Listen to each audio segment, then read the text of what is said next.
"You're always complaining about being cold," my mother-in-law remarked, her tone tinged with irritation. "So I went ahead and set up a bonfire in the yard for you. Go on, warm yourself up out there before you turn into an icicle." She gestured towards the backyard, visible through the window. Curious, I followed her pointing finger, only to be met with a sight that filled me with despair. "My name is Rosetta. I'm 27 years old, a working housewife who juggles part-time shifts at a nearby supermarket. My husband Andy is 29, 2 years my senior, and works in an office. Together, we have a 1-year-old son named Daniel. Around a year before Daniel was born, we made the decision to move in with Andy's family. With his father's passing before our marriage and his mother living alone, it made sense financially to share a home and save money for our child. However, since then, the subtle jabs from my mother-in-law have only increased. After giving birth, I took a step back from my job to focus on Daniel. However, my mother-in-law wasn't pleased. 'I can take care of Daniel. Why don't you work outside?' she'd say, implying it was the norm for a daughter-in-law to work when living together. She labeled me lazy for staying home. Adding insult to injury, she criticized my weight gain post-childbirth, accusing me of laziness. Despite feeling unwell, I resumed work, but I chose part-time hours to be with Daniel. Yet my mother-in-law wasn't satisfied. 'Can't you work more?' she'd demand. I could, but Daniel was still young, and I yearned for more time with him. However, expressing this only earned me more disdain. 'Oh, are you implying dissatisfaction with my care? I raised Andy. I can raise a child better than you, who fell ill right after childbirth. Just work longer hours,' she'd retort. I felt overwhelmed by her attitude, so I confided in Andy. Hoping for support, I explained, 'She wants me to work more, but I don't want to sacrifice time with Daniel. Can you talk to her?' Disappointingly, Andy sided with his mother. 'Mom knows best about raising kids. You're only working part-time, right? We're here to save money, so just do as she says. Besides, you hadn't lost your post-pregnancy weight,' he scoffed, echoing my mother-in-law's criticisms and urging me to work harder. One day, my mother-in-law decided to take matters into her own hands by calling my workplace and persuading them to increase my hours. Her connection with the part-time leader at the supermarket ensured my compliance. Unable to oppose this decision, I found myself juggling longer shifts alongside the already burdensome household chores. I barely had a moment for Daniel amidst the relentless demands. 'Leave Daniel to me,' my mother-in-law would insist. 'You focus on work and house chores. And mind you, you haven't shed any weight yet, have you?' 'It's rather unsightly,' she'd remark, her criticisms cutting deep. Yet when Daniel needed attention or made a mess, suddenly, I was expected to intervene promptly. 'You're his mother? Handle it. Can't you discipline him properly?' she'd scold, adding another layer of pressure. One particularly frustrating day, as I diligently cleaned the yard per my mother-in-law's instructions, Andy's criticism stung. 'Why are you so dirty? Don't come in the house like that,' he chided, oblivious to my efforts. Feeling unjustly attacked, I snapped back, airing my grievances about the unequal distribution of household responsibilities. His reaction was dismissive, directing me to another room without so much as a glance. Fed up with the situation, I made a decision. Despite most of my salary going towards household expenses, I began documenting my mother-in-law and Andy's behavior. I recorded their words on my phone and meticulously chronicled daily events in a diary. It was a step towards reclaiming my voice and asserting my worth. On a chilly winter day, I gathered the courage to ask Andy for some money to invest in winter clothes. 'Why do you need new ones?' he retorted, dismissing my request. 'You earn so little yet desire luxuries. Your old ones should suffice. Besides, they don't fit anymore,' he added, not hesitating to critique my weight gain. With a begrudging gesture, he tossed a $50 bill my way. 'That should cover a few items,' he remarked brusquely. Though I knew $50 wouldn't stretch far, I accepted it gratefully, silently plotting my exit from Andy's family home. On my way back from work, I stopped by a store and purchased a much-needed down jacket, a small step toward reclaiming some sense of comfort and security. However, my relief was short-lived. The following day, to my dismay, my new down jacket was nowhere to be found. Confused and frustrated, I approached my mother-in-law, who lounged leisurely in the living room. 'Have you seen my down jacket?' I inquired. Her response left me speechless. 'Oh, I assumed you didn't need it anymore, so I got rid of it,' she remarked casually. "What? I just bought it yesterday," I exclaimed incredulously. Her nonchalant reply only added insult to injury. "Did you? I must have placed it in the shed outside. Why don't you go and check?" Hastily, I dashed to the shed, my heart sinking as I found my new jacket discarded amidst the refuse. Despite the biting cold, I attempted to salvage it, but the stench lingered stubbornly. Knowing that burning it indoors would only invite more complaints from my mother-in-law and Andy, I resolved to hand-wash it in the dead of night, hoping to conceal the evidence of its mishap. The next day brought another devastating discovery. Returning home from work, I noticed an eerie emptiness in my bedroom. All the drawers on the shelf that housed my clothes were devoid of their contents. My wardrobe had been stripped bare. Racing to confront my mother-in-law, I demanded answers. "Where are my clothes?" I implored. Her response hit me like a blow. "You bought new ones, didn't you? So repurpose your old, dirty clothes into rags for cleaning. Now you can contribute to the household chores," she retorted callously. My heart sank further as I opened the cleaning closet, confirming her words.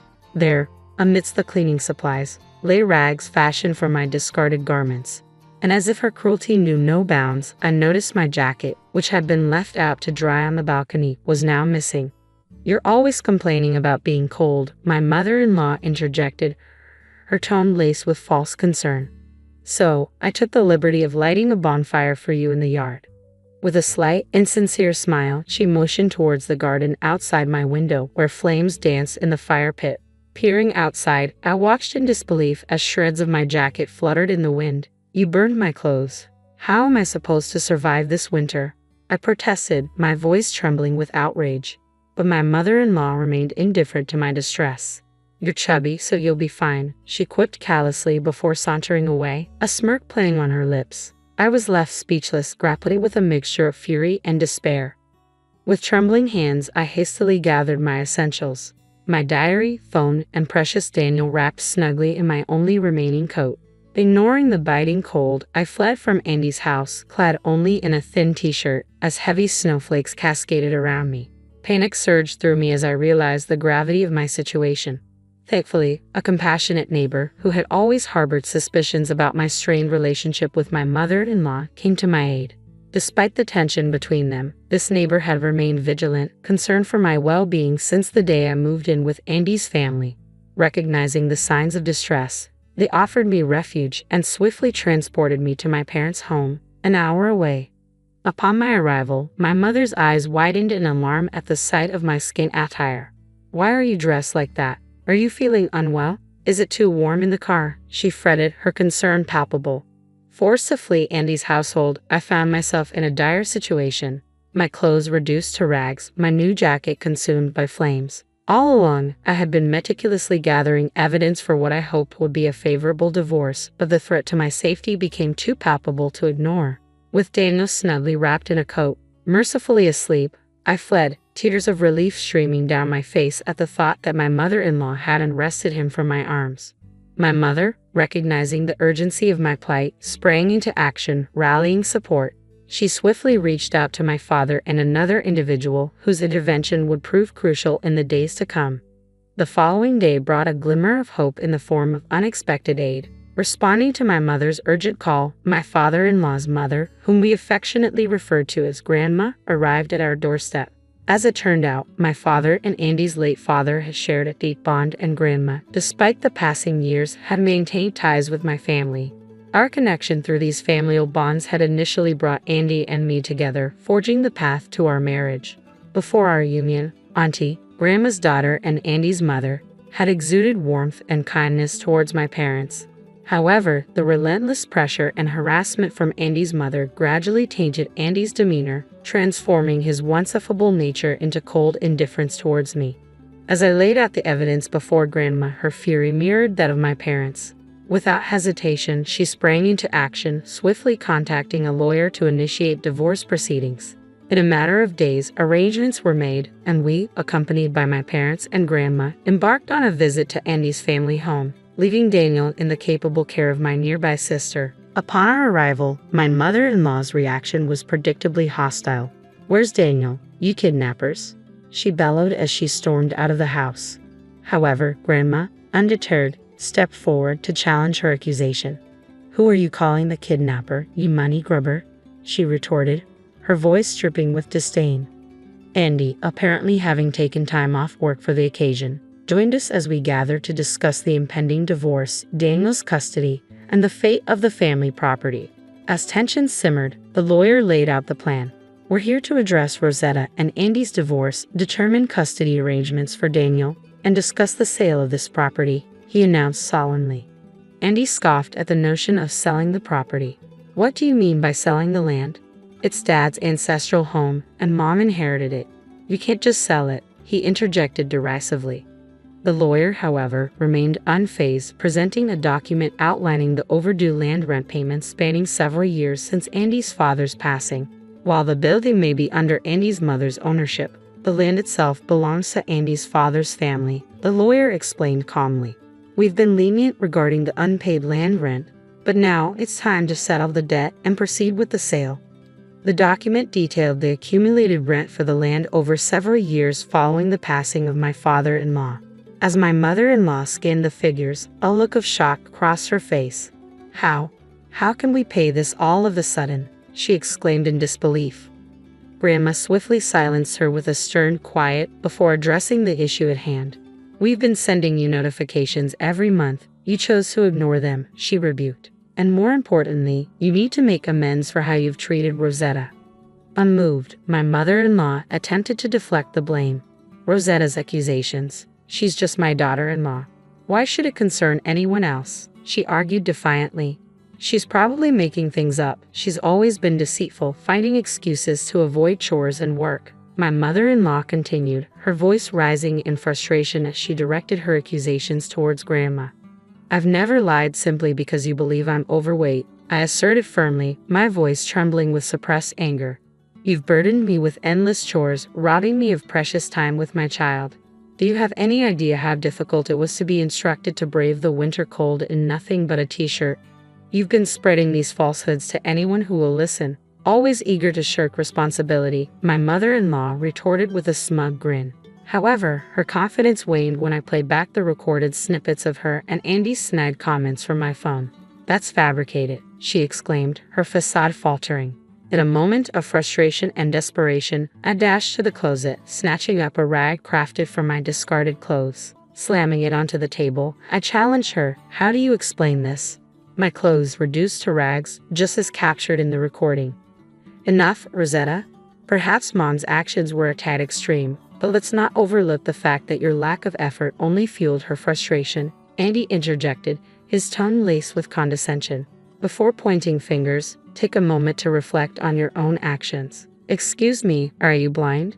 Since moving here, I've shed at least 22 pounds, he continued defensively. The reason my clothes don't fit isn't because I've gained weight, but because I've lost it so rapidly. Everyone except you and Mom is concerned about how thin I've become. Andy's words seemed to dawn on him as he acknowledged the extent of my weight loss. I deeply regret entrusting Rosetta to your care, my father chimed in, his voice tight with restrained anger. Clenching his fists on his lap, he fixed the steely gaze on Andy and the others. But I've been the primary caregiver for Daniel, Andy persisted, his determination evident. Rosetta simply isn't equipped to handle him. We're prepared to take this to court to ensure we retain custody of Daniel. Indeed, courts typically lean towards the mother's favor, the lawyer interjected calmly, his tone carrying an air of authority. But consider this, would they entrust Daniel to individuals who fail to even notice Rosetta's dramatic weight loss? Can you afford the expenses associated with hiring a lawyer and covering court fees? Furthermore, I will also be pursuing claims for alimony and land rent for this property. The gravity of the situation seemed to dawn on my mother-in-law.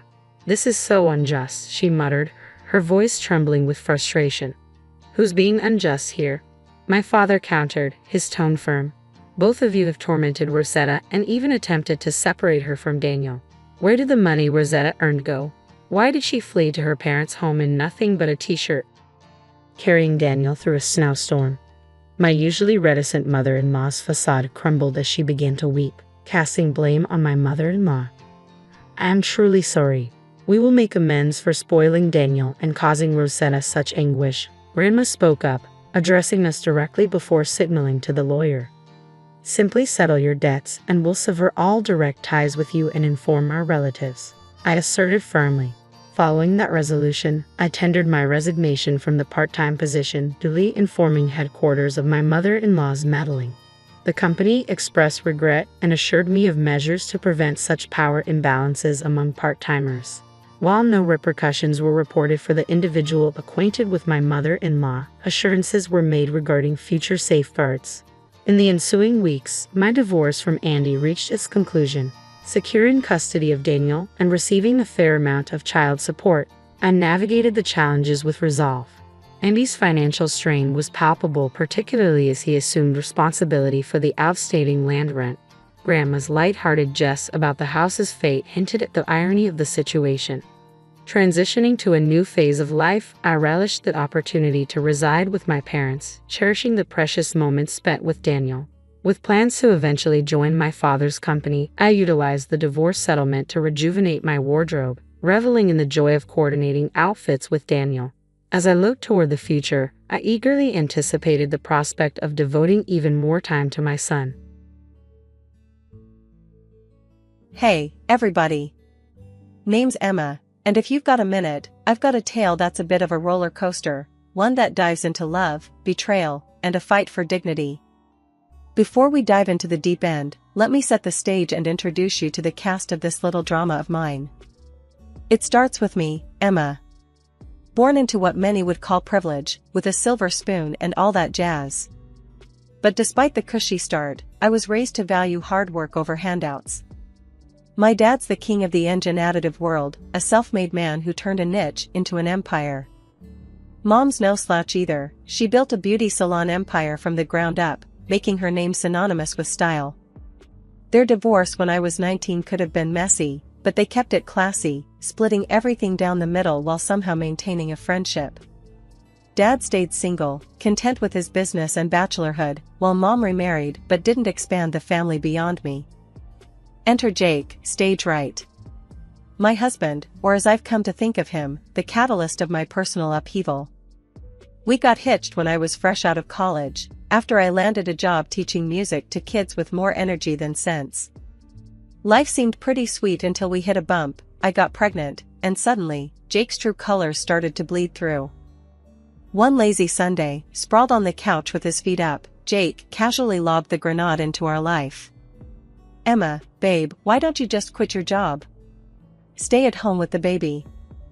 We'll manage." I nearly choked on my tea. Quit my job? Jake, you know we can't afford that on your salary alone. Plus, I love my work. He waved a hand dismissively, a smirk playing on his lips. Come on, Em. It's not like we're ordinary folks. Your dad's loaded. A little help from him, and we're golden. I felt my blood boil. That's not the point, Jake. I'm not tapping into my parents' wealth for our day-to-day. We agreed to live within our means. But Jake wouldn't let it go. Over dinner, in front of his parents no less, he brought it up again. Emma's considering taking some time off work, you know, with the baby coming and all. His mom, Carol, a woman with a sharp tongue and an eye for advantage, jumped in. Oh, that's wonderful. With Emma's family, you two don't have to worry about a thing. I clenched my fork a little tighter, trying to keep my cool. Actually, we haven't decided anything. And we intend to manage on our own, thank you. Jake's dad, Frank, never one to miss a beat, chimed in with a chuckle. Why play the hard way, Emma? A little help from your folks, and you could be living easy. Why waste that opportunity? The conversation spiraled from there, with Jake and his parents painting grand pictures of a life lived on my parents' dime. Every word felt like a betrayal, twisting the knife a bit deeper. They didn't see me, they saw a ticket to an easy life. That night, lying in bed next to Jake, I couldn't shake the feeling of isolation. Jake, do you really think we should be relying on my parents like that? I whispered, hoping for some sign I'd misread the situation. He rolled over, facing me with those eyes that once melted my heart. Emma, it's not about need. It's about what's smart. Your parents can afford it, and we deserve a break. Why not take it? Deserve. That word echoed in my head long after Jake had drifted off to sleep. It was clear we were on different paths, with different values. I lay awake, staring at the ceiling, wondering how I'd missed the signs, and where we went from here. After that first clash with Jake about money and pride, I thought maybe, just maybe, we'd find our way back to the same page. But, oh, was I wrong? Enter the in-laws, stage left, with their own special brand of chaos. Jake's folks weren't exactly the poster children for self-reliance. They had this way of sniffing out a free meal from miles away, and my family's wealth was like a beacon to them. One evening, we're all sitting around our cramped living room, and Frank's going on about this new business opportunity that just needed a small investment to get off the ground. So, Emma, darling, Carol starts, her voice dripping with that fake sweetness that could give you cavities. With your family's resources, I bet you could easily help us out. It's such a sure thing. I tried to keep my cool, really I did. Carol, Frank, I've told you before, we're managing our finances independently. My parents' money isn't part of this equation. But Frank, oh, he's got the persistence of a door-to-door salesman. Come on, Emma. It's not like you'd feel it. What's a few thousand to your dad? He probably spends that on golf in a weekend. The audacity floored me.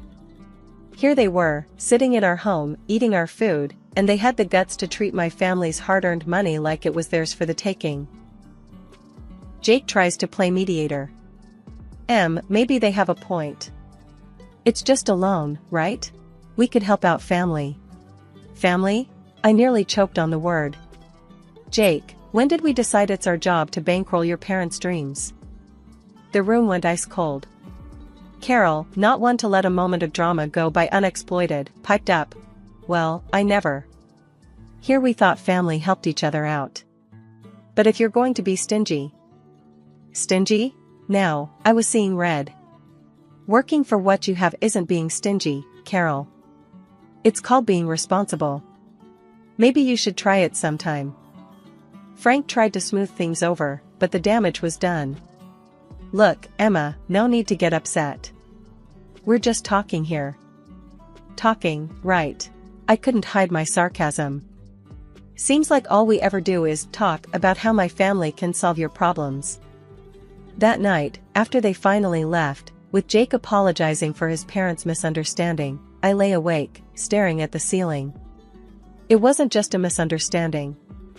It was a full-on invasion of our lives by two people who saw me not as a daughter-in-law, but as a walking, talking ATM. After our little Lily came into this world, life took a turn I didn't quite expect. You'd think the arrival of a grandchild would bring out the best in people, right? Well, not so much with Jake's folks. They showed up at the hospital with what had to be the cheapest onesie from the discount bin. It still had the clearance sticker on it.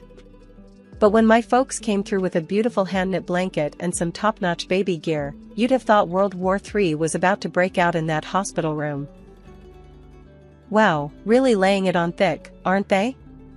Carol quipped, eyeing the gifts with a mix of disdain and envy. Must be nice to just throw money around. Bet they could have just gotten you a house instead of all this fluff. Jake chimed in with a chuckle. Yeah, Mom's got a point, Em. Your folks sure don't hold back. A house might have been more practical, huh?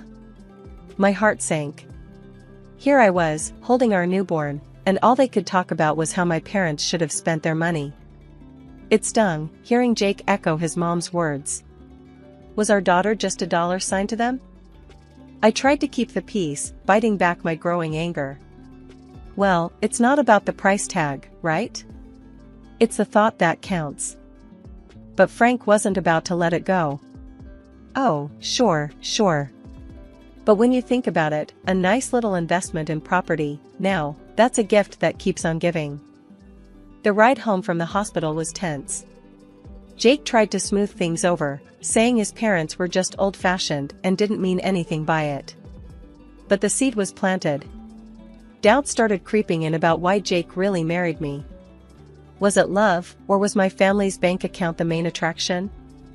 A few weeks later, during one of their unsolicited visits, Carol brought it up again.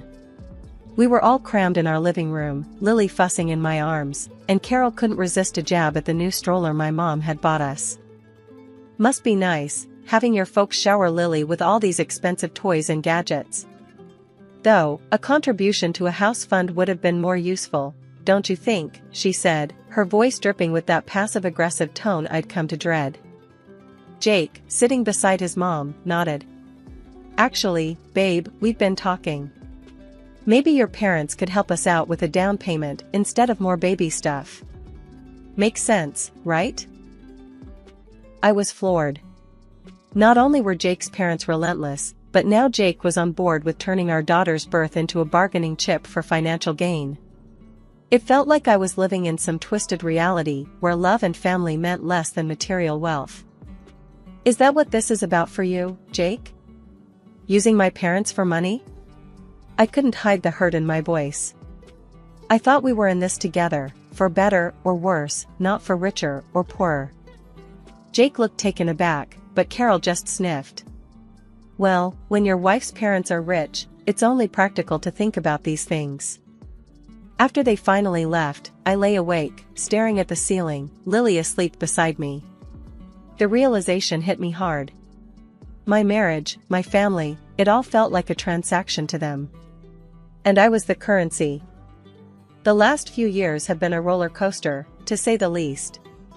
Lily's grown into a fiery little 3-year-old, full of life and laughter. But life threw us some curveballs that I never saw coming. First, it was Mom. The accident was sudden, a shock to all of us. I was drowning in grief, barely keeping it together, for Lily. But Jake? His first question wasn't about how I was holding up. No, it was, so, how much are you getting from your mom's will? It felt like a slap in the face. My mom wasn't even cold, and here he was, eyeing her legacy like a vulture. According to Mom's will, I inherited the barbershop chain. I knew nothing about running a business, but Jake was quick to offer his expertise. Babe, let me handle this. You know I've got a knack for business, he said, all confidence and smiles. I was too lost in my grief to argue. So, I let him take the reins, though I made sure the ownership papers stayed in my name. I thought, maybe, just maybe, he could turn things around for us. Then, barely a year later, Dad passed away from a heart attack. Losing both my parents in such a short time broke something in me. I needed Jake more than ever, but all he could talk about was what we'd inherit from Dad. The day after Dad's death, Jake's parents came over. I expected maybe a shred of decency, a moment of respect for my loss. But no, they dove straight into speculations about Dad's wealth. So, Emma, must be a hefty sum coming your way, huh? Frank said, barely able to contain his glee. I saw red. Can you not? For once, just stop talking about money. I shouted, the words exploding out of me like shrapnel. Carol put on her best offended face. Well, I never. We're just concerned about the family's future. No need to be rude. Jake tried to play peacemaker, as always. They're just curious. It's a big deal, you know? A big deal? I echoed, my voice rising. My parents are gone, Jake. And all you and your parents can think about is cashing in? Is that all I am to you? A bank? The room fell silent. The tension was thick enough to cut with a knife.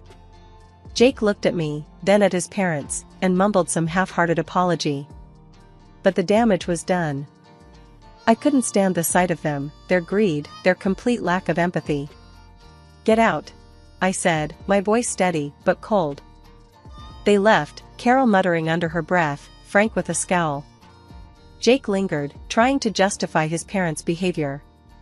But I was done listening. 2 days after my dad died, Jake comes bouncing through the doorway earlier than usual. Babe, I've got awesome news. He beams at me, barely containing his excitement. I've struck a deal to sell the hairdresser chain. Can you believe it?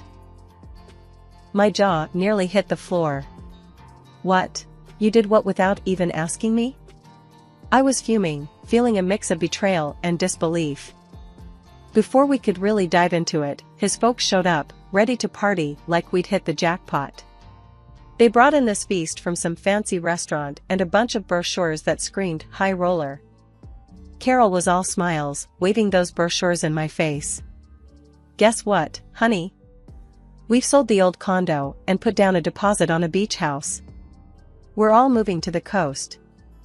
I stared at her, feeling like I was trapped in some bad dream. Hold on. You what? Nobody asked me about moving. I don't want to live by the beach, with all that humidity and the winds? With a kid? Are you out of your mind? Carol just waved off my concerns like I was talking about the weather. Oh, don't you worry about that. We've also booked a cruise. You should come with us. It'll be fabulous. Where's this money coming from? I asked, my patience wearing thin. Well, darling, with your father's passing and the sale of the salons, money's no object now. We're set for life. Think about it, yachts, private jets. We're living the dream. Carol's eyes were practically sparkling with dollar signs. I turned to Jake, utterly dumbfounded. Why are we even talking about selling my mom's business again? And what's this nonsense about being set for life? Babe, it makes sense. Managing both businesses will be too much. We gotta focus on what's more profitable.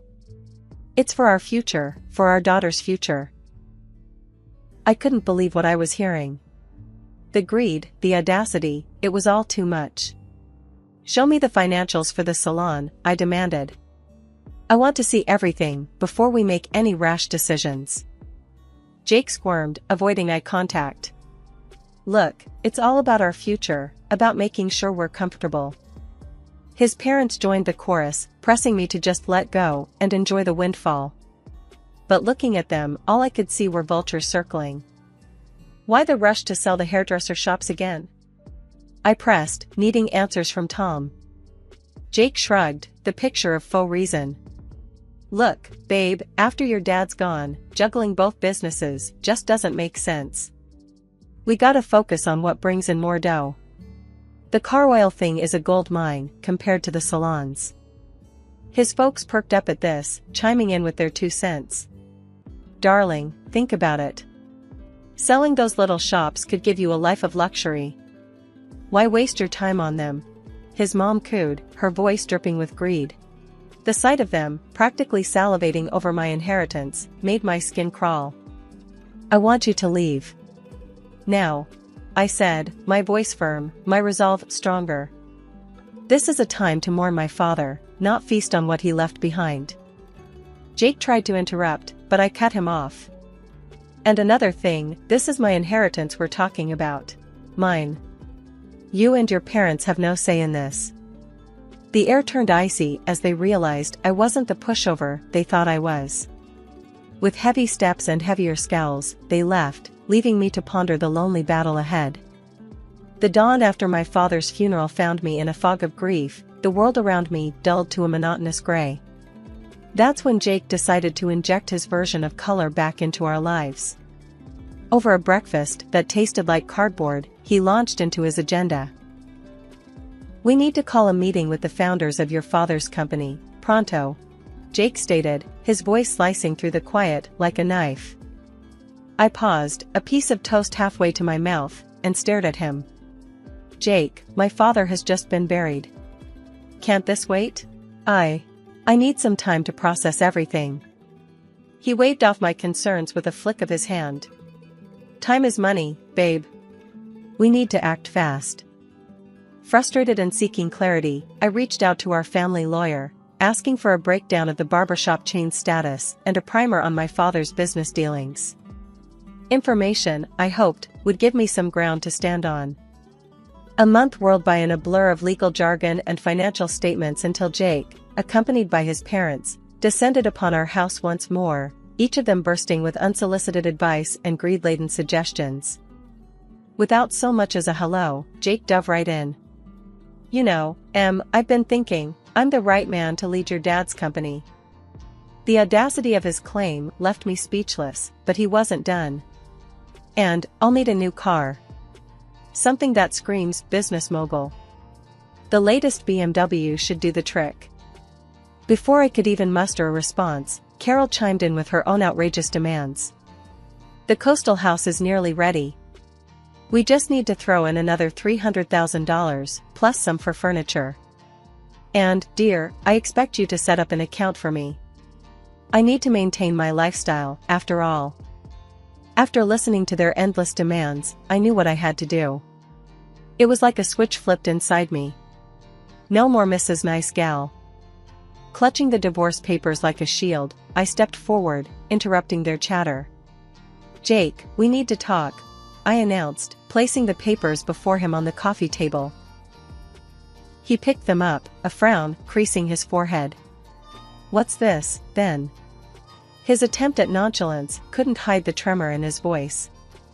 Divorce papers, I stated, every word deliberate, icy. I've had the business audited. Jake, you've run it into the ground. It's teetering on the edge of ruin because of your management.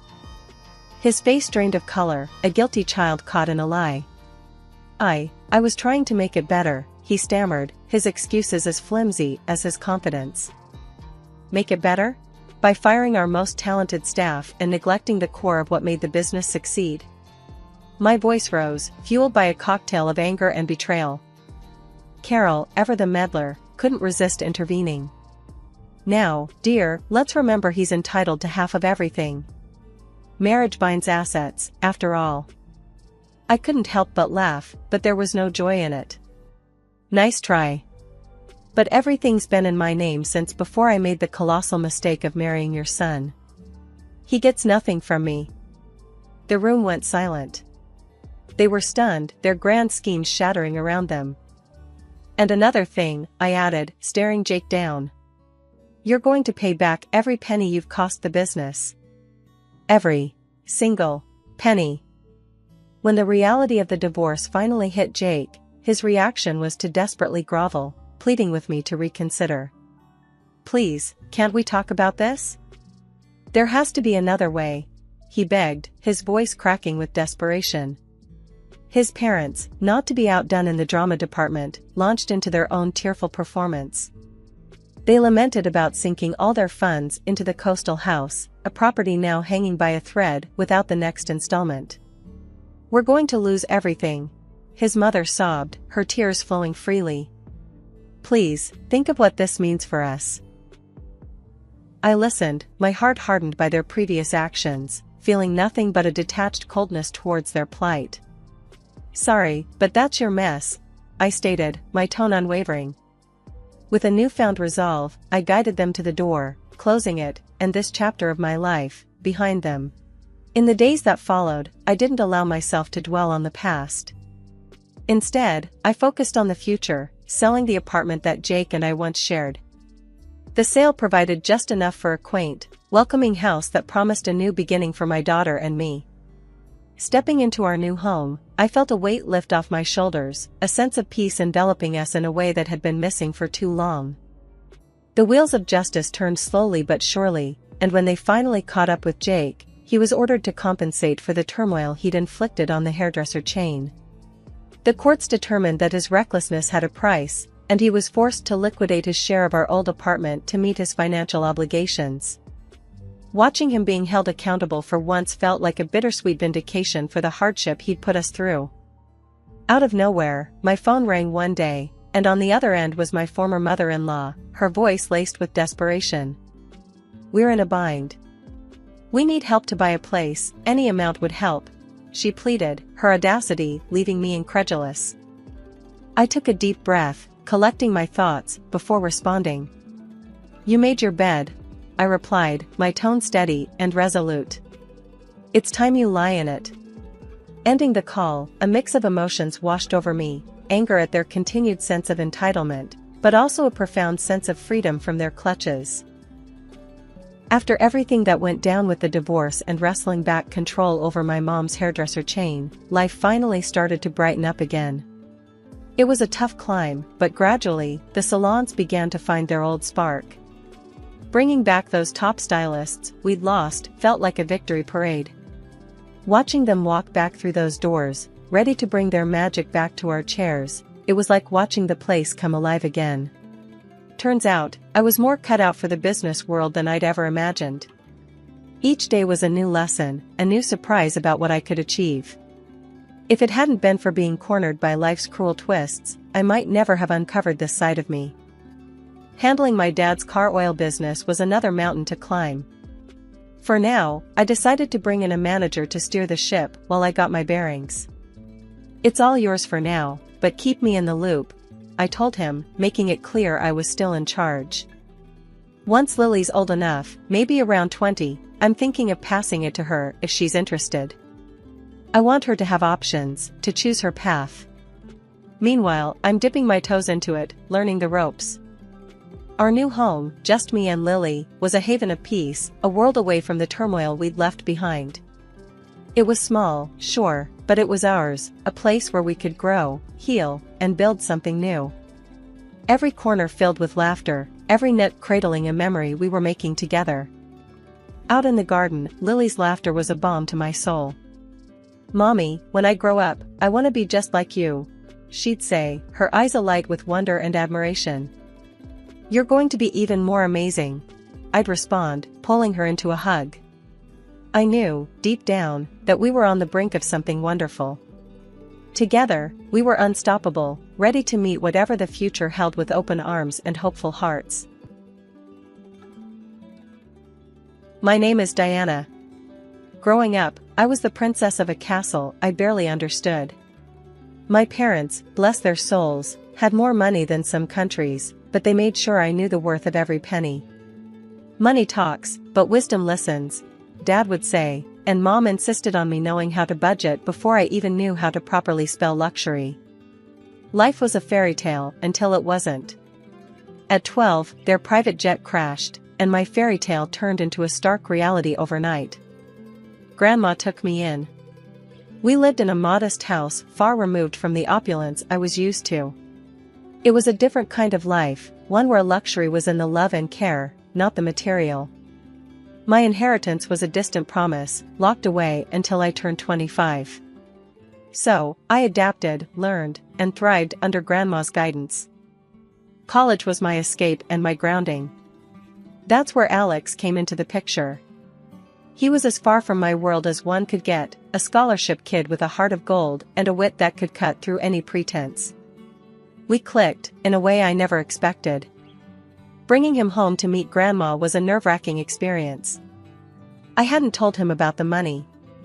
"Better he doesn't know, not yet," Grandma had advised, and I saw the wisdom in her words. I wanted Alex to love me for me, not my bank account. "Grandma, this is Alex," I introduced them, my stomach in knots. "Nice to meet you, ma'am," Alex said, extending a hand that Grandma shook warmly. Sit," Grandma gestured, her eyes twinkling as she took in Alex's nervous posture. "You're the young man who's stolen my granddaughter's heart." Alex blushed, a sheepish grin spreading across his face. I guess you could say that, ma'am." We sat down, and the conversation flowed more easily than I dared hope. Grandma shared stories of my parents, of me as a child, stories that made Alex laugh and look at me with a warmth that made my heart swell. "You've got a good one here," Grandma said, nodding towards me but looking at Alex. "Takes after her mother, strong and kind. But don't you let her fool you, she's got a bit of mischief in her too." "I can see that," Alex chuckled, squeezing my hand under the table. The evening went on, filled with laughter and shared stories. Alex fit into our world like he was always meant to be there. As he helped Grandma with the dishes afterward, I knew I had made the right choice in bringing him into this part of my life. Walking him out later, Alex turned to me, a serious look on his face. "Your grandma's amazing, you know? And hearing about your parents, your life. I feel like I understand you more." I nodded, feeling a lump form in my throat. "I'm glad, Alex. There's a lot to me, more than meets the eye, I guess." He smiled, pulling me into a hug. "I'm here for all of it, every layer. Doesn't matter what's in your bank account. It's you I care about." I hugged him back, tighter than I ever had before. In that moment, I knew I could trust him, but I also knew the weight of the secret I was keeping. It was a delicate balance, one I hoped wouldn't tip and spill over. The ride to Alex's parents' house was a quiet one, filled with the kind of silence that's too thick to cut through. I could tell Alex was nervous, his hands gripping the steering wheel tighter than usual. "You sure you're ready for this?" I asked, trying to break the ice. "Yeah, just, my mom can be a bit much. Don't take anything she says to heart, okay?" Alex's attempt at a reassuring smile didn't quite reach his eyes. The house loomed ahead, grand and imposing. As we pulled up, my stomach twisted into knots. This was it, no turning back now. We were barely through the door when Alex's mom, Gloria, made her entrance. Her eyes landed on me like two laser beams, sizing me up in a way that made my skin crawl. "So, this is the girl you've been hiding," she said, her voice as cold as the marble floors. "Mom, this is..." Alex began, but Gloria waved him off. "I know who she is. Come, let's sit." I prepared some tea. Her command was not to be ignored, leading us into a living room that felt more like a showroom. The tea was served, and Gloria wasted no time. "I hear you were raised by your grandmother. Must have been quite the humble upbringing," she said, the word humble sounding more like an insult. I clenched my jaw, fighting to keep my cool. It was. My grandma taught me a lot about life. Important stuff, not just fluff. Gloria's lips twitched in a smirk. "I see. And your parents?" "Gone too soon, I heard. Tragic, really. How does one cope without the proper guidance?" Alex jumped in, clearly uncomfortable. "Mom, that's enough. Let's not." "No, it's okay, Alex," I interrupted, feeling a surge of defiance. "Yeah, my folks are gone, and yeah, it was tough. But I got through it. Made me who I am." Gloria sipped her tea, her gaze never wavering. "Interesting.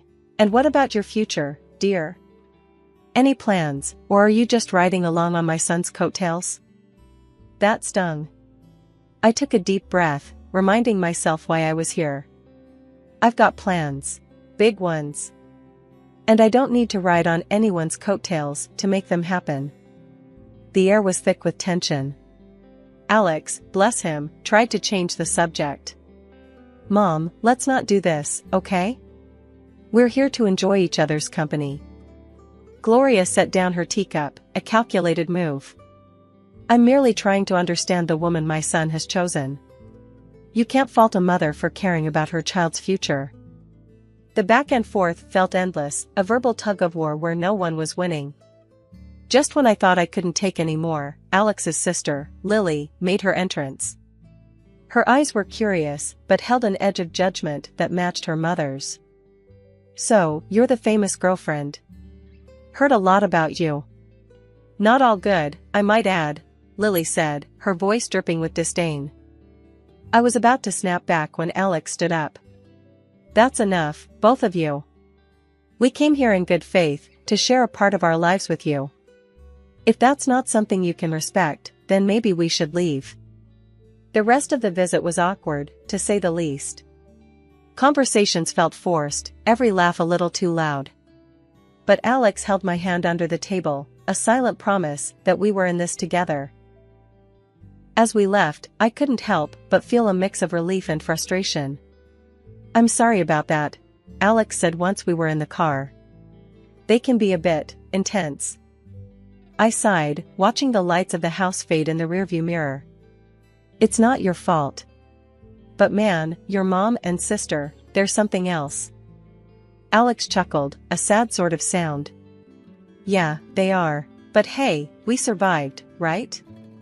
"Survived and stronger," I agreed, leaning my head against the window. The night sky was clear, the stars shining bright. Maybe it was a sign. No matter how tough things got, there'd always be a way through. The warning came swift and sharp, like a slap to the face, at our next awkward family meetup. Gloria, my future mother-in-law, didn't waste any time laying down the law. "If you two are serious about getting married, we're getting a prenup signed," she declared, her eyes drilling into me as if daring me to object. I kept my cool, shrugged, and let out a low, "Fine by me. I'm not after your son's money." Alex looked like he wanted to crawl into a hole and disappear. Once we were out of there, he was all apologies and promises. "My mom won't get in our way, I promise. We'll be happy," he said, his eyes pleading for me to believe him. The wedding planning sailed smoothly enough, but the big day itself? That's when the storm hit. Lily, the sister-in-law-to-be, got sloshed beyond belief and decided it was showtime. In the middle of our reception, she staggered up, glass in hand, and slurred out accusations loud enough for the back row to hear. "This one's a gold digger. Doesn't know the first thing about our kind of life. Illiterate, trying to snag my brother's cash." After that, there were other antics, molesting guests, and other things that are not customary to talk about in decent society. I felt my face flush hot with anger and humiliation. Without a second thought, I pulled out my phone and called the cops. This drama needed an audience, and I wasn't about to let Lily's performance go unchecked. The aftermath was a hurricane of accusations and threats. Gloria vowed revenge for the disgrace I'd brought upon their family. "You've made a mockery of us. The press will have a field day with my daughter's antics, thanks to you." Alex was torn, trying to play peacemaker in a war that had no room for neutrality. I saw the strain in his eyes, the way his shoulders sagged under the weight of his family's drama and his desire to keep us afloat. But I stood my ground, my resolve hardening. This wasn't just about me anymore. It was about drawing a line, about not letting wealth or the lack thereof dictate how I was treated. As the dust settled, and the night grew quiet, Alex and I sat amidst the wreckage of what was supposed to be our happiest day. "I'm sorry," he whispered, his voice heavy with unshed tears. "I never wanted any of this." I took his hand, feeling the rough edges of our new reality. "We'll get through this. But things need to change. Starting with setting boundaries with your family." The vow we made that night wasn't just about staying together. It was about fighting for the respect we deserved, about not letting old money or old grudges define our future. 2 years slipped by since we said "I do," and those vows felt heavier every day. Gloria practically vanished from our lives, and honestly, I didn't miss her one bit. But it wasn't just her absence that marked those years, it was Alex's changing attitude that really drove the wedge between us. He'd come home late, if at all, muttering excuses about work that didn't quite add up. The warmth we once shared cooled into courtesy, and then, even that faded. The tipping point came one night when he threw his jacket on the chair like it had personally offended him and said something I never thought I'd hear. "You know, I could have done better. Married someone with a bit more class, more in line with my circle." His words stung like a slap. I stood there, gobsmacked, wanting to scream, to tell him about the fortune that was mine. But Grandma's voice echoed in my head, advising patience, to see Alex for who he truly was. So, I swallowed the truth and the hurt, biting back tears. I thought maybe, just maybe, if we had a child, it might bridge the gap between us, remind him of the love that brought us together.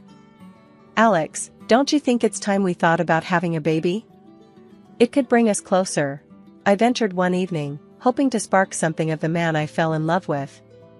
His reaction was like a cold shower. "A baby? Now? Don't be ridiculous. We're not ready for that. Not by a long shot." That conversation shut me down. It wasn't just the refusal, it was the disdain, the way he made it clear that what I wanted, what I thought could save us, was nothing but a foolish fantasy. Days turned into weeks, and those weeks into months of silence, of living side by side but not together. Each rude remark, every late night, added another brick to the wall between us. I confided in Grandma, poured my heart out over cups of tea that had gone cold before I could finish them. "He's not the man I married, Grandma. I don't know if he ever was." She listened, her eyes sad but understanding. "You can't make someone be who you want them to be, darling. Sometimes, we see what we want to see, until we can't ignore the truth any longer. Her words, though heavy, carried a sliver of relief. I wasn't crazy, I wasn't asking for too much. I just wanted a partner, someone who saw me as an equal, who respected me. But as the days passed, it became clearer that wasn't who Alex was. Not anymore, if he ever had been. The idea of leaving crossed my mind more times than I cared to admit. But every time it did, I pushed it away, hoping against hope that something would change, that the man I loved would find his way back to me. The vibe was set for a killer party. I'd gone all out for Alex's birthday bash, hoping to bring back a spark into what had turned into a pretty mundane marriage. No expense was spared, and the guest list was a who's who of our closest pals. Notably missing from the invite list were Gloria and Lily, my mother-in-law and sister-in-law. Their drama was the last thing I needed ruining the night. Alex was in high spirits, soaking in the adoration and well wishes from everyone. For a moment, it felt like we were back in the honeymoon phase, all laughter and inside jokes. But that bubble burst the second Gloria and Lily crashed the party, uninvited but clearly expecting to be welcomed. Turns out, Alex had gone behind my back and invited them, hoping to avoid any family fallout. Their presence turned the atmosphere tense. Lily, in true form, made a beeline for the booze, dressed in an outfit that screamed "look at me," and not in a good way. Gloria's snide remarks flew under the radar, each one a veiled jab at me or our marriage. As the night wore on, Lily's antics escalated. Fueled by champagne and a need to be the center of attention, she started a rant about me not fitting into their family, how I was unworthy of their name. It was a mess, and Alex was nowhere to be found, too busy playing the good son to notice the circus unfolding. The climax of the evening was when Lily, a few sheets to the wind, decided to air out some dirty laundry. Waving around some documents, she slurred out insults, each word a knife. The spectacle ended with her stumbling into the pool, documents flying everywhere. I rushed over, more out of curiosity than concern, and gathered the scattered papers. My heart sank as I pieced together what they were. Divorce papers. Signed. By Alex. It was like a punch to the gut, each signature a betrayal. I stood there, numb, as the reality of the situation washed over me. My husband, the man I had vowed to spend my life with, had decided our journey was over without so much as a word to me. The party around me faded into a blur as I clutched the documents, Alex's signature glaring up at me, confirming what I didn't want to believe. This wasn't just a party to remember, it was the end of everything I thought we had. In the aftermath of the pool incident, I sought clarity amidst the chaos. My heart pounded as I approached Alex, holding the soaked documents that had unwittingly unveiled a truth I was unprepared for. "Alex, what's this about?" I demanded, my voice stronger than I felt, thrusting the divorce papers toward him. Before he could respond, his mother interjected with a smugness that made my skin crawl. "Oh, dear, looks like your little scheme didn't work out, did it? Alex is leaving you. Thought you could trap him with a baby for his money?"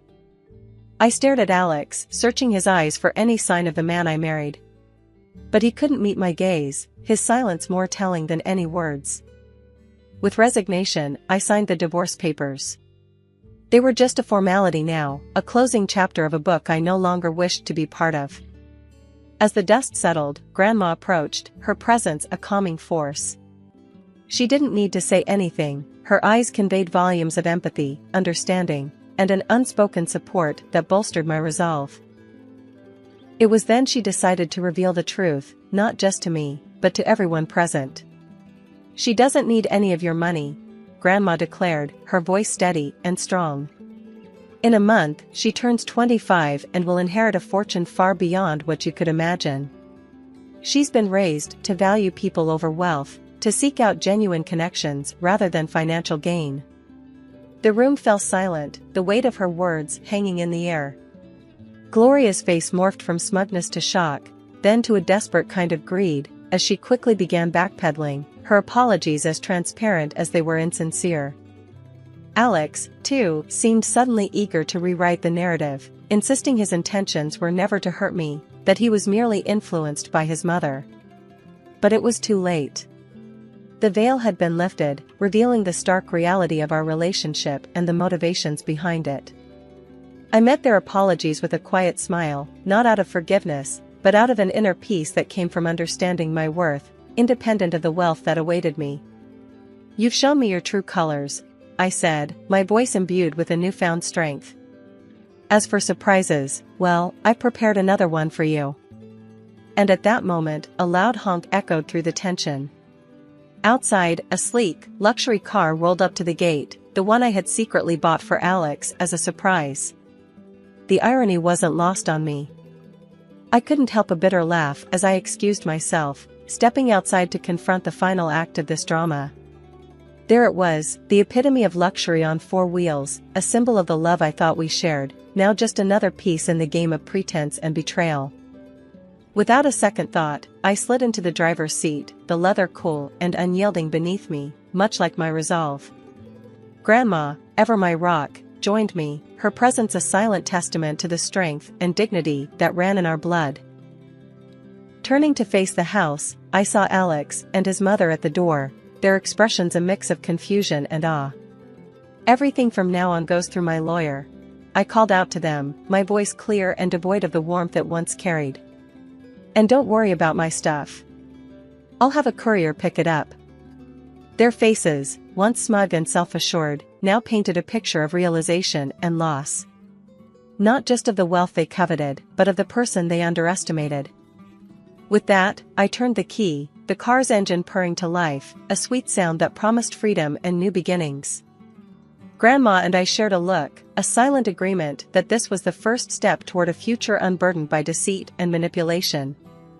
After the revelations and dramatic exits, the air seemed clearer, as if the truth had not only unveiled the greed and deceit but also cleansed the path ahead. It wasn't long before the first test of my newfound resolve came knocking, or rather, calling. The phone rang, its shrill tone slicing through the calm like a knife. On the other end was none other than Lily, her voice dripping with an unfamiliar sweetness. "Hey, I just wanted to, clear the air between us. We're practically the same age, right? We could be friends." I couldn't help but let out a short, disbelieving laugh. The contrast between this sugary tone and her usual disdain was stark. "Friends?" I echoed, the word feeling foreign. "You mean like how friends don't badmouth each other at parties or try to humiliate them in front of everyone?" There was a pause, a moment where I imagined I could hear the cogs turning in her head as she searched for a response. "Well, water under the bridge and all that," she attempted feebly. "Water into the pool, you mean?" I shot back, unable to resist the jab. The silence that followed was telling. It was clear that my refusal to play along had derailed her plans. "Fine, be that way," she snapped, her veneer of niceness crumbling away. "You'll regret this." I hung up, feeling a mix of amusement and sadness. It was a stark reminder of the facades people wear and the lengths they'll go to when faced with the consequences of their actions. The temptation to retaliate was there, a nagging thought in the back of my mind. I posted a video on social media of her falling into the pool. It went viral like wildfire. Within an hour, 1,000 people had liked it. My sister-in-law was internet famous. She tried to call me, demanding I take it down, but I just blocked her. I'm done with her fake sweetness and her nasty attitude. A week after that, my phone rang with a number I knew all too well. It was Gloria, her voice unnaturally sweet, offering an olive branch she hoped I'd grasp. "Let's put the past behind us. For Alex's sake, can't we reconcile?" she suggested, as if the wounds were mere scratches that could heal with a band-aid of words. "No, Gloria. That ship has sailed," I replied, firm but not unkind. There was no anger in my voice, just a resolute peace. "I wish Alex well, but our paths are diverging. I'm looking forward, not back." Not long after, Alex made his own attempts at a reunion. One morning, I found a bouquet of flowers at my doorstep, the card bearing a simple "I'm sorry, please come back" message. The sight of them sparked more anger than affection. Without a second thought, I tossed them into the trash. His efforts didn't stop there. He tried to visit, showing up unannounced with the hope of talking things through. But I wasn't the same person he left behind. His presence, once a source of comfort, now felt like an intrusion. One evening, as he made yet another uninvited appearance, I met him at the door with a resolve as hard as steel. "If you don't stop this, I'm going to the police," I warned, my voice steady and firm. "Your apologies can't undo what's been done. It's over, Alex. Really over." The gravity of my words finally seemed to reach him. His shoulders slumped, and with a final, lingering look, he turned and walked away. That was the last I saw of him. In the time that followed, I threw myself into charity work. It became my passion, my purpose. Helping those truly in need, connecting with people who valued kindness over wealth, brought me a joy I hadn't known was missing. Living with Grandma, I found peace in our quiet routine. We'd sit and plan our next project, our next way to make a difference. It was during these moments I realized this was where I was meant to be. I had no illusions about the road ahead. It would be fraught with challenges, perhaps even heartache. But I also knew it would be filled with joy, with moments of unbridled happiness, and the kind of love that enriches the soul. And so, I live my life looking forward, not back. I work, I help, and I hope. I believe in a future where I'll find true love, not defined by wealth or status, but by genuine connection. And yes, one day, I'll have those 3 beautiful children I dream of. But for now, I'm content. I'm building a life of purpose, surrounded by love that doesn't ask for anything in return. This isn't just the end of a chapter, it's the beginning of a whole new book. And I'm the one writing it. At 58, life had settled into a comfortable rhythm for me. My days were filled with the simple pleasures of home life and long, leisurely walks with my husband, Tom, who had recently retired. Our son, Danny, had grown into a man of 30, married to Clara, a woman with whom my relationship could best be described as strained. Despite the friction, I held out hope that time would mend whatever rift lay between us. It was a typical Thursday afternoon when the phone rang, slicing through the quiet hum of our home. Tom was out in the yard, probably fussing over his tomato plants, and I was knee-deep in a book, enjoying the kind of peace you only get when you've retired to the outskirts of the city. Our life was simple, the way we liked it. "Hello?" I answered, expecting it to be Tom, maybe needing a hand with something outside. "Hey, Mom, it's Danny." His voice, always a bit hurried, sounded even more so today. "Danny, what's up? Is everything okay?" I sat up, my book forgotten. Calls in the middle of the day were rare. Danny's job kept him busy, and Clara, his wife, even busier with her own things. Yeah, everything's fine. Listen, I was wondering. Clara and I are getting our place renovated, and it's turning into a bigger mess than we thought. Can we crash with you and Dad for a bit? There was a hopeful lilt in his voice, but it was rushed, almost as if he was expecting a no. I paused, considering. Our small house wasn't exactly guest-ready, especially not for an indefinite stay. But this was Danny, our son, and his need echoed in me, stirring that maternal instinct that never quite fades, no matter how old they get. Well, I don't see why not.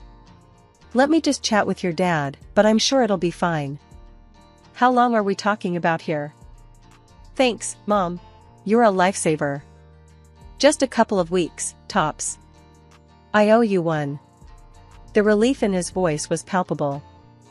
All right, just remember, it's cozy here. You two will need to help out around the house, okay? Of course, Mom. Thanks again. We'll bring over our stuff this weekend. Hanging up, I couldn't help but feel a mix of excitement and apprehension. It had been a while since we'd had the house full. Danny moving out had left a quiet that Jack and I had grown accustomed to, filling it with walks, gardening, and the kind of togetherness that comes with having weathered many of life's storms side by side. Tom, I called out, stepping onto the porch. Danny and Clara are going to stay with us for a bit. Tom looked up from his tomatoes, wiping his brow. Oh? What's the occasion? Their apartment's a war zone, renovations gone wild. They need a place to crash. He chuckled, a deep, warm sound. Well, it'll be nice to have some extra hands around. When are they coming? This weekend. Better get the spare room ready then. And maybe stock up on coffee, you know how Danny is in the mornings. I laughed, the sound mingling with the rustle of leaves in the gentle breeze. I'll add it to the list.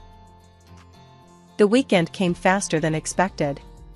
Danny and Clara arrived with their belongings, a whirlwind of bags and boxes that seemed to spill into every corner of our once-ordered home.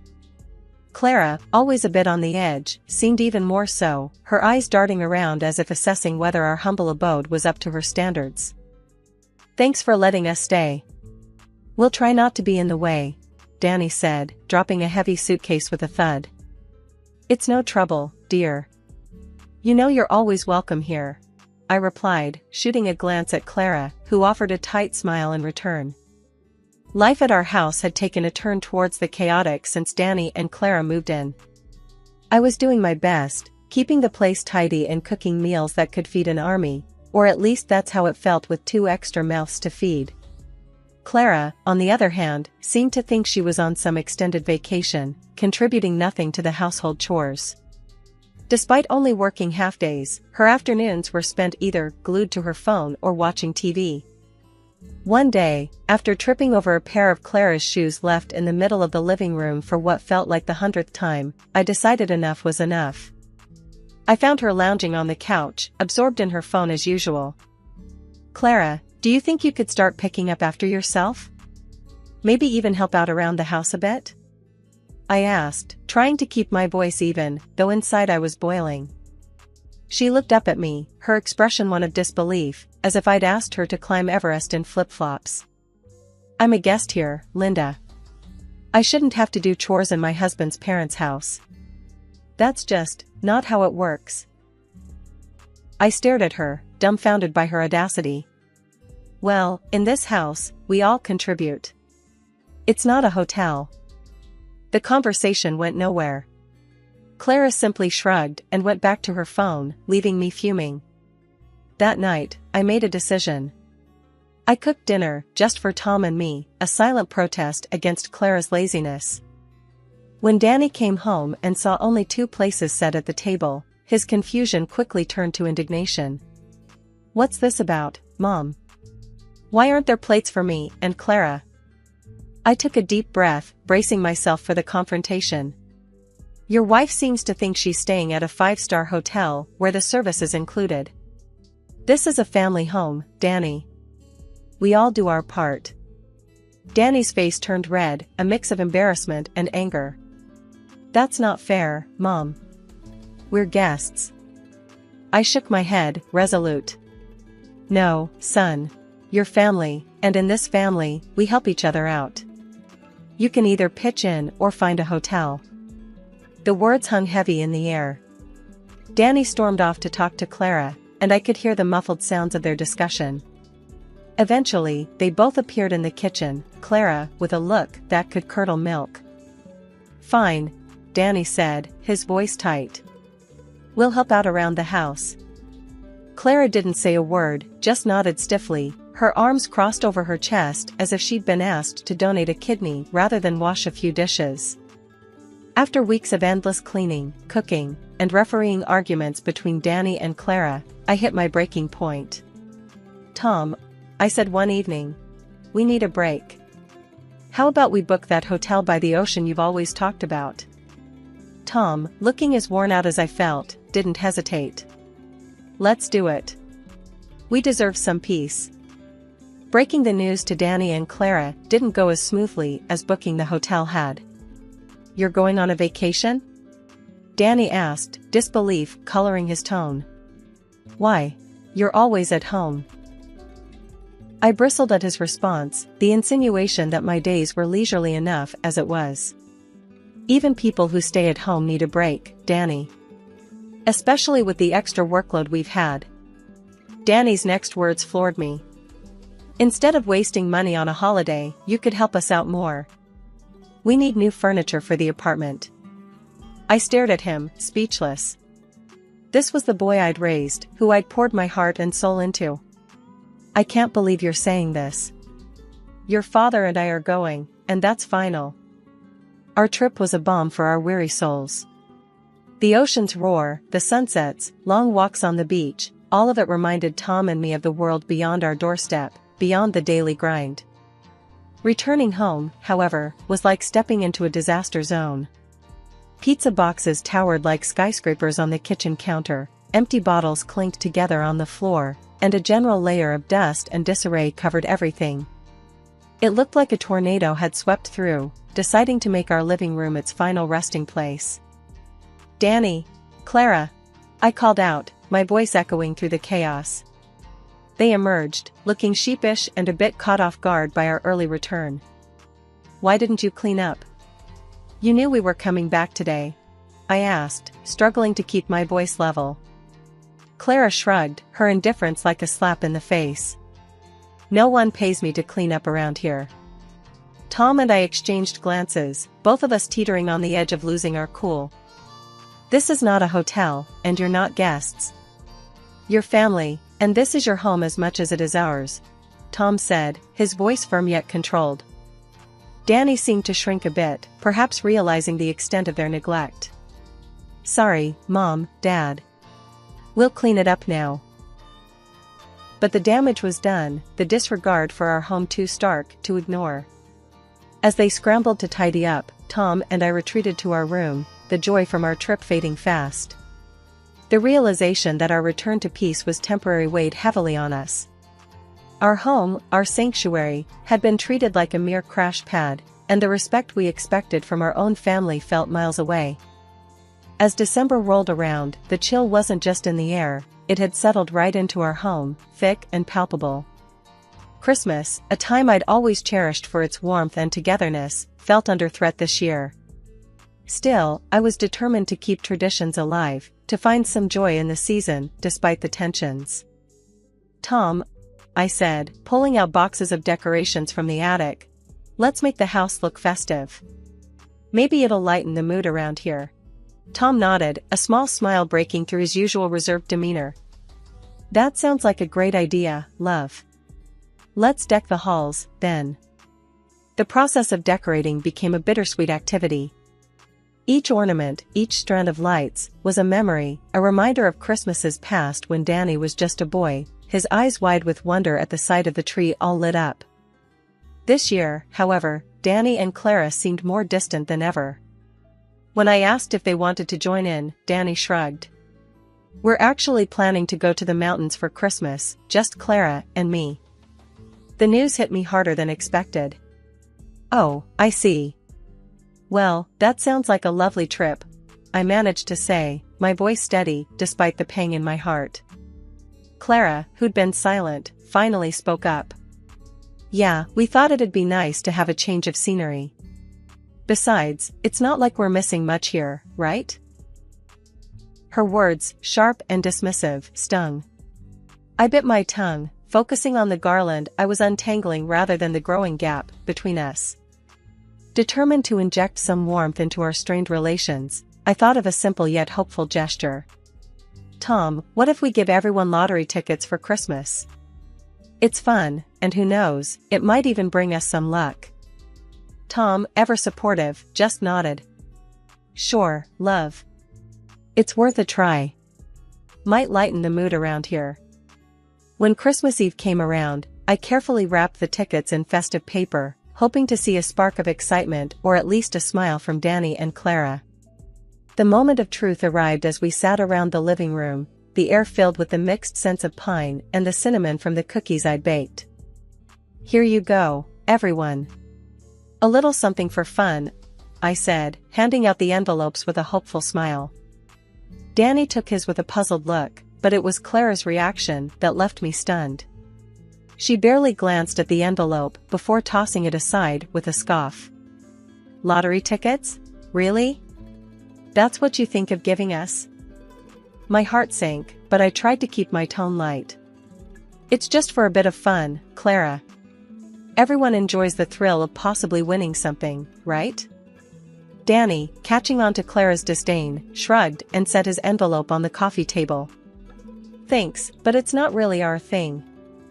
I stood there, the festive cheer draining out of me, replaced by a heavy disappointment. Without another word, I picked up the discarded tickets. All right then, no harm done. Tom and I will keep them. Merry Christmas, anyway. The rest of the evening passed in a blur of forced smiles and polite conversations, the warmth of the season lost in the chill of their indifference.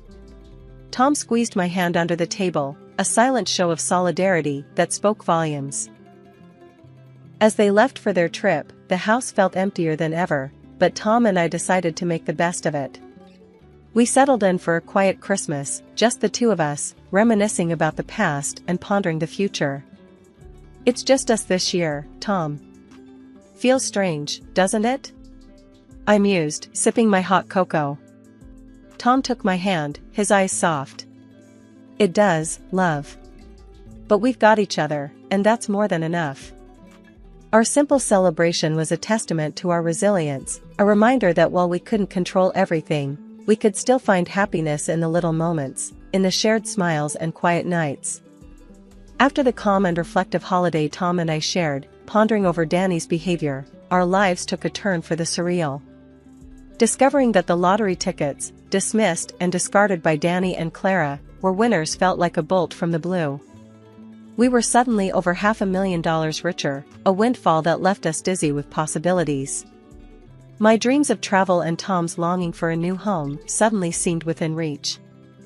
The news, however, didn't stay just between us for long. When Danny and Clara caught wind of our good fortune, the atmosphere in the house shifted palpably. Danny, Clara, we've got some news. I began, the winning tickets in hand. Those tickets you didn't want? They won. Big time. Danny's eyes widened, a mix of surprise and something else, greed, maybe? So, when do we get our part? He asked, his tone eager, almost desperate. You said those tickets were our Christmas gifts, right? I couldn't help but feel a sting at his words, a reminder of their earlier disdain. You tossed those gifts aside, remember? You made it clear they meant nothing to you. Clara, never one to hold back, jumped in with her own demands. We need that money. I've been looking at cars, and... Stop right there.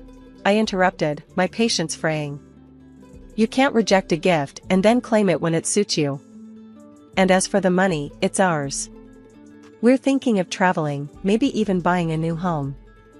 And it's time you two found your own place. Your apartment's renovation has been done for ages. The conversation spiraled from there, Clara's face turning a shade of red I'd only seen on tomatoes in mid-July.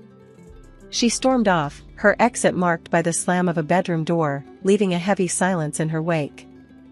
Danny, however, wasn't ready to drop it. But the apartment isn't ready. We can't move out yet. Tom and I exchanged weary glances. This wasn't the first time we'd heard that excuse. Listen, Danny, we've been more than accommodating, but it's been months. It's time you two figured things out on your own. The standoff lingered, an uncomfortable cloud over the house, until, finally, I caved. Fine. 1 more month. But that's it. Use it to get your apartment sorted. Danny nodded, relief visible in his posture, but the tension didn't dissipate. It hung between us, a reminder of the growing divide, of expectations unmet and generosity taken for granted. The evening was settling in, a soft golden light filtering through the curtains, when I noticed Clara's laptop left carelessly on the living room table. I moved to tidy up, my hand accidentally brushing against the mousepad. The screen flickered to life, revealing tabs that sent a shiver down my spine, legal advice on declaring someone legally incompetent, understanding first-line errors, and guides on claiming an inheritance. Tom, I called out, my voice a mix of disbelief and concern. He came over, and I pointed at the screen. Look at this. He squinted at the laptop, reading the open tabs, and his brow furrowed. What in the world? We don't know for sure what this means, I said, feeling a knot of worry in my stomach. But we can't just ignore it. Tom nodded, his usual calm demeanor taking on a hint of steel. We won't. Let's make sure we're protected. The decision to visit our lawyer wasn't taken lightly. We explained the situation without naming Clara directly, seeking advice on how to safeguard our assets and ensure our will reflected our wishes. The lawyer recommended updating our will to protect our estate, advice we took to heart. We made the difficult decision to exclude Danny from our will, a move that pained me deeply but felt necessary under the circumstances. Additionally, I took steps to secure our bank accounts, adding extra layers of security and setting conditions for withdrawals and transfers. It was a precautionary measure, one I hoped we'd never need, but the peace of mind it provided was invaluable. Once these protections were in place, I called Danny. My heart was heavy as I spoke, the words tasting bitter on my tongue. Danny, your father and I have decided to go on a long cruise. We need you and Clara to find your own place within a week. His response was a mix of surprise and frustration. A week? That's not a lot of time, Mom. I know, and under different circumstances, we'd offer more time. But this decision is final. It's time for all of us to move forward, I said, trying to keep my voice steady.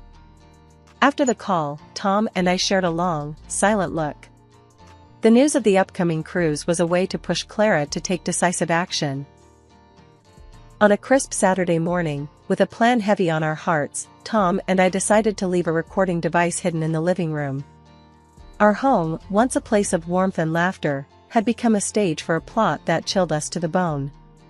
With the device set, we went for a walk, hoping the fresh air would clear the storm of emotions brewing inside us. Upon our return, the aroma of dinner welcomed us, a surprise from Clara, who had never before taken the initiative to cook for us. This unexpected act of kindness left us bewildered, teetering on the edge of hope and suspicion. Let's listen to the recording before dinner, I suggested, my voice barely above a whisper. Tom nodded, his face etched with worry. In the privacy of our bedroom, we played the recording. The voices of our son and Clara filled the room, unveiling a plan so dark it felt like a punch to the gut. Clara, with her knowledge from working in a psychiatric center, detailed how they could use certain drugs to incapacitate us, with the end goal of declaring us legally incompetent and seizing control of our assets. Hearing Danny's hesitant agreement was a betrayal that cut deeper than Clara's scheming. Our own son, complicit in a plan that would rob us of our freedom and our life's work. The recording ended, and silence engulfed us, a silence heavy with the weight of shattered trust. Tom reached for my hand, his grip firm, a silent vow that we would face this together. We can't confront them directly, I said, my mind racing. We need to be smart, to protect ourselves and expose their plot without putting ourselves in danger. Tom agreed, his jaw set. We'll play along for now, but we're taking steps to secure our safety and our assets. They won't know what hit them. The decision to act as if nothing had changed was one of the hardest I've ever made. To sit at the dinner table, sharing a meal Clara had prepared, knowing her intentions, required a strength I didn't know I had. We thanked her for the dinner, exchanging pleasantries while a storm raged within us. Our son, our flesh and blood, had been drawn into a scheme against us, and we were determined to find a way to reach him, to remind him of the values we had tried to instill in him. As we laid our plans, Tom and I knew the road ahead would be fraught with challenges. But together, we were resolved to navigate it with grace, to emerge not just unscathed but stronger. After the harrowing discovery and the tense days that followed, Tom and I decided to handle the situation with as much grace and caution as we could muster. We played along with Clara's plan, pretending that the effects of the supposed drugs had taken hold. The day she planned to administer the final dose, we had already set our plan into motion. That evening, as we sat down to what was supposed to be our last meal in our own home, the doorbell rang. Clara, confident in her victory, went to answer it, only to find the police on our doorstep. I had called them earlier, explaining our suspicions and the imminent danger we believed we were in. "We believe there's been an attempt to harm us," I told the officers, my voice steady despite the turmoil inside. "Could you please analyze this tea?" Clara tried to intervene, her face a mask of panic as she reached for the kettle, but one of the officers was quicker, securing it for evidence. The investigation that followed was swift and damning. The evidence against Clara was overwhelming, leading to her conviction. While it pained me to see my family torn apart this way, the safety and well-being of Tom and I had to come first. We received a significant financial compensation, but no amount of money could repair the emotional and relational damage that had been inflicted. In the aftermath, Danny and Clara's marriage crumbled, and he moved away, starting anew in another city. Though our hearts ached for what could have been, Tom and I knew that some bridges were too charred to be crossed again. A year later, Clara reached out, claiming to be pregnant and in need of financial support. The call was a jarring reminder of the pain we had endured, but it also underscored the distance we had come. "You know that's not possible," I said firmly before ending the call and blocking her number. It was a definitive closure on a chapter of our lives we were eager to leave behind. Tom and I sold our old house, the scene of so much strife, and moved into a new home that was everything we had dreamed of. It was our sanctuary, a place where the shadows of the past could not reach us. The sale, coupled with our financial compensation, left us with more than enough to fulfill our dreams of travel and a carefree life. As we settled into our new home, we often reflected on the journey that brought us here. The trials we faced tested our resolve, our morality, and our behavior towards those we had once considered family. But in the end, we emerged stronger, with a renewed appreciation for the peace and security we had fought so hard to protect. "Here's to new beginnings," Tom said one evening, raising a glass in our new living room, the sunset painting the sky outside with hues of gold and orange. "New beginnings," I echoed, the words a promise of hope, of adventures yet to come, and of the unbreakable bond that had carried us through the storm. Our story was not one of revenge or bitterness, but of resilience, of the moral courage to stand up for ourselves, and of the profound belief that moving on was not only possible but necessary for our happiness and well-being. Growing up in a rural area meant life was pretty straightforward for me and my older brother, Jack. We were the kind of family that stuck together through thick and thin, a principle drilled into us by our parents from the get-go. Our home wasn't much to look at, a modest farmhouse with peeling paint and creaky floorboards, but it was filled with love and laughter, making it a sanctuary for both of us. Our dad was a man of few words, preferring to let his actions speak for him. He worked the fields from dawn till dusk, his hands as rough as the soil he tended to. Mom, on the other hand, was the heart of our home. Her laughter was infectious, and she had a way of making even the simplest meals taste like gourmet feasts. Jack was always the competitive one, always aiming to be first, whether it was reaching the dinner table or finishing chores. "Beat ya again, sis," he'd boast, a wide grin plastered on his face, his eyes twinkling with mischief. "Only 'cause you cheat," I'd retort, my hands on my hips, trying to look annoyed but failing miserably. We'd bicker back and forth, but it was all in good fun. School was a mixed bag for us. I loved the learning, soaking up knowledge like a sponge, while Jack was more interested in anything that didn't involve sitting still for too long. It was during these formative years that I realized I wanted something different for myself.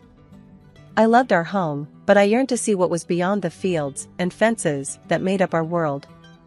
College was my ticket out, a chance to explore and grow. When the acceptance letter arrived, it was a moment of mixed emotions. Mom was over the moon, proud as could be, while Dad gave me one of his rare smiles, his eyes saying what his mouth couldn't. Jack, though, was harder to read. "You sure about this, Sarah?" he asked one evening as we sat on the porch, watching the sun dip below the horizon. His voice was gruff, the words heavy with unspoken concern. "Yeah, I am," I replied, my voice steady, but my heart racing. I need to see what's out there, you know?" Jack nodded, the silence stretching between us. Just don't forget where you come from, alright? These fields, this house, it's part of who you are. I won't, I promise, I assured him, the weight of his words settling on my shoulders. It was a promise I intended to keep, no matter how far I roamed. College was a blur of studies and newfound freedoms, a stark contrast to the life I had left behind. Upon graduation, the thought of returning to that simple, rural life was overshadowed by the opportunities that lay in the city. I took a job and settled into my grandmother's house, a cozy little place that felt like a piece of home in the midst of urban chaos. The Harrisons, an elderly couple with hearts as wide as the fields back home, lived beside my grandmother's house, which I now called my own. Their granddaughter, Lily, lived with them, a city girl through and through, her world seemingly a universe apart from mine. Jack and Lily's whirlwind romance caught us all off guard, especially me. I wanted to be happy for them, really, I did. But Lily and I, well, we mixed like oil and water from the get-go. One evening, during a family dinner I hosted at my grandmother's house, the tension reached a boiling point. I had spent hours preparing the meal, eager to bring a piece of home to the city. The table was set, the food laid out, a feast by any standard, or so I thought. "What is this?" Lily asked, eyeing the spread with a mix of curiosity and disdain. "It's dinner," I said, trying to keep the annoyance out of my voice. "Mom's recipes. Thought it'd be nice to have a taste of home." Jack dug in, praising the flavors, but Lily pushed her food around her plate, barely taking a bite. "It's quaint," she finally said, her tone implying anything but. I clenched my jaw, feeling my temper rise. "Quaint?" I echoed, my voice sharper than I intended. "It's home cooking. Real food, not some overpriced dish from a fancy restaurant." Jack shot me a look, a silent plea to keep the peace, but I was past caring. "What's wrong, Lily? Not to your taste?" Lily set her fork down, her lips a thin line. "I just prefer food with a more refined palate," she said, each word dripping with condescension. The meal ended in awkward silence, the unspoken words hanging heavy between us. It was clear Lily and I were from two different worlds, and neither of us was willing to bridge that gap. Life had a way of throwing curveballs, but nothing could have prepared me for the news that shattered the ordinary flow of my days. Mr. Harrison, Lily's grandfather, had been involved in a serious car accident. I remember standing in my kitchen when Jack called. The moment I heard his voice, thick with emotion, I knew something was terribly wrong. "Sarah, it's Mr. Harrison, he didn't make it," Jack said in a strangled voice. My heart sank, and for a moment, I couldn't speak. Mr. Harrison had been like a second grandfather to me, always there with a story or a joke, his eyes twinkling with mirth. "We need to be there for Mrs. Harrison. She's all alone now," I finally said, my voice barely above a whisper. "Yeah, I know. The funeral's tomorrow. Can you believe it?" "Just like that, he's gone," Jack replied, the pain in his voice mirroring my own. The day of the funeral was a blur, a procession of faces and condolences that seemed to blend together in a haze of grief. The Harrisons' home, usually a beacon of warmth and laughter, felt cold and empty, the air heavy with loss. Mrs. Harrison, the rock of her family, looked small and fragile, her eyes lost in sorrow. But what struck me was the undercurrent of conversation that had nothing to do with mourning or loss. "I heard he left everything to her," whispered one distant relative to another, not even bothering to lower their voice enough. "Yeah, but what's going to happen now? Who's going to take care of everything?" came the reply, laced with greed rather than concern. The audacity of such talk, at such a time, made my blood boil. Was there no respect for the man who had just passed? For the woman who had lost her partner of so many years? It was then that Lily found me, her expression one of irritation rather than sorrow. "Sarah, what are you even doing here? You're not family. Maybe it's time you left," she said, her words sharp and unwelcome. I looked at her, incredulous. "I'm here to support Mrs. Harrison, just like everyone else." Or at least, that's what I thought we were all here for. I shot back, my patience wearing thin. Lily scoffed, rolling her eyes. Please, like you being here makes any difference. Just go home, Sarah. With a heavy heart, I decided to leave, not wanting to cause a scene. But as I walked away, the snippets of conversation about assets and inheritance continued to echo in my ears, a stark reminder of the greed that often lurked just beneath the surface of familial bonds.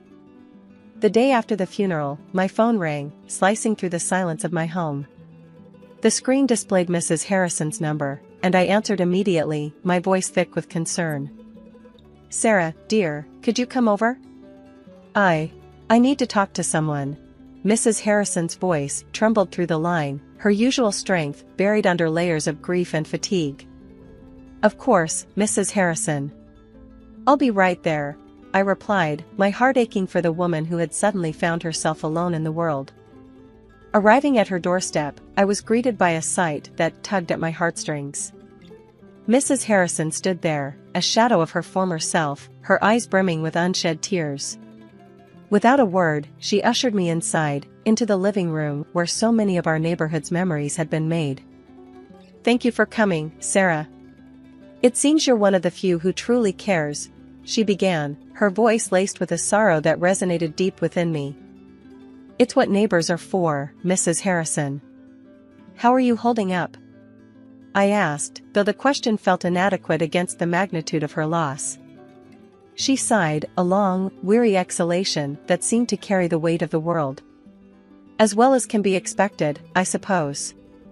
But it's not just the loneliness, Sarah. It's everything else. The vulture circling, if you know what I mean. I nodded, understanding all too well the ugly side of human nature that tragedy often revealed. I've heard some talk, I admitted, my tone grim. People can be so cruel? Greedy? Yes, they can. And they are. Mrs. Harrison cut in, her words sharp with a bitterness that surprised me. But that's not why I asked you here. She paused, gathering her thoughts, and when she continued, her voice was steadier, imbued with a resolve that belied her frail appearance. My husband left everything to me, Sarah. The house, the savings, everything. And now, everyone's got their eyes on what they think they're owed. I reached out, placing a comforting hand over hers. But it's your right, Mrs. Harrison. He wanted you to have it. Yes, he did. And I intend to honor his wishes. But, Sarah, there's something else. She hesitated, her gaze locking with mine, a silent plea for understanding. I need someone I can trust, someone outside this madness. And I think that's you. Before I could respond, the sound of the front door slamming echoed through the house, and footsteps approached. Lily appeared in the doorway, her eyes narrowing as they landed on me. What are you doing here?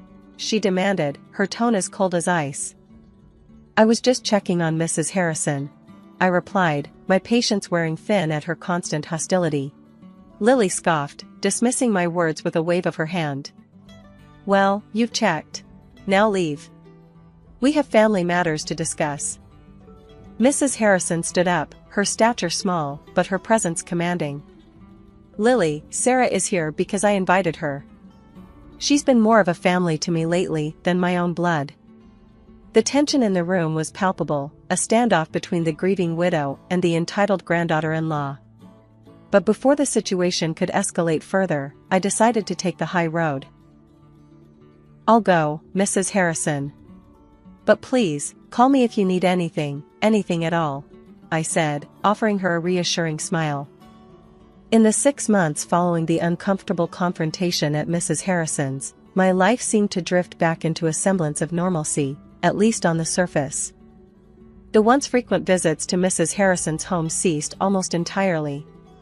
Whenever I tried calling her, I was met with the cold, impersonal tone of a disconnected line. Jack and Lily, meanwhile, became distant figures, their lives seemingly moving on without a backward glance towards me. Jack even went as far as to tell me not to call him anymore, a request that stung more than I cared to admit. One evening, I saw Mrs. Harrison and Lily near my house. The sight of Mrs. Harrison shocked me. The vibrant, spirited woman I remembered had been replaced by someone much frilier, her face drawn and pale, her body seemingly weighed down by more than just age. "Mrs. Harrison, what happened? Are you all right?" I asked, my concern mounting at the sight of her. Lily, ever the gatekeeper, was quick to answer. "We're making some repairs at the house. It's going to be dusty, and I don't want Grandma breathing all that in. Thought she could stay with you for a bit," she explained, her tone suggesting this was more of an imposition than a request. Despite the surprise, I didn't hesitate. "Of course, she can stay here. For as long as she needs," I said, turning to Mrs. Harrison with a reassuring smile.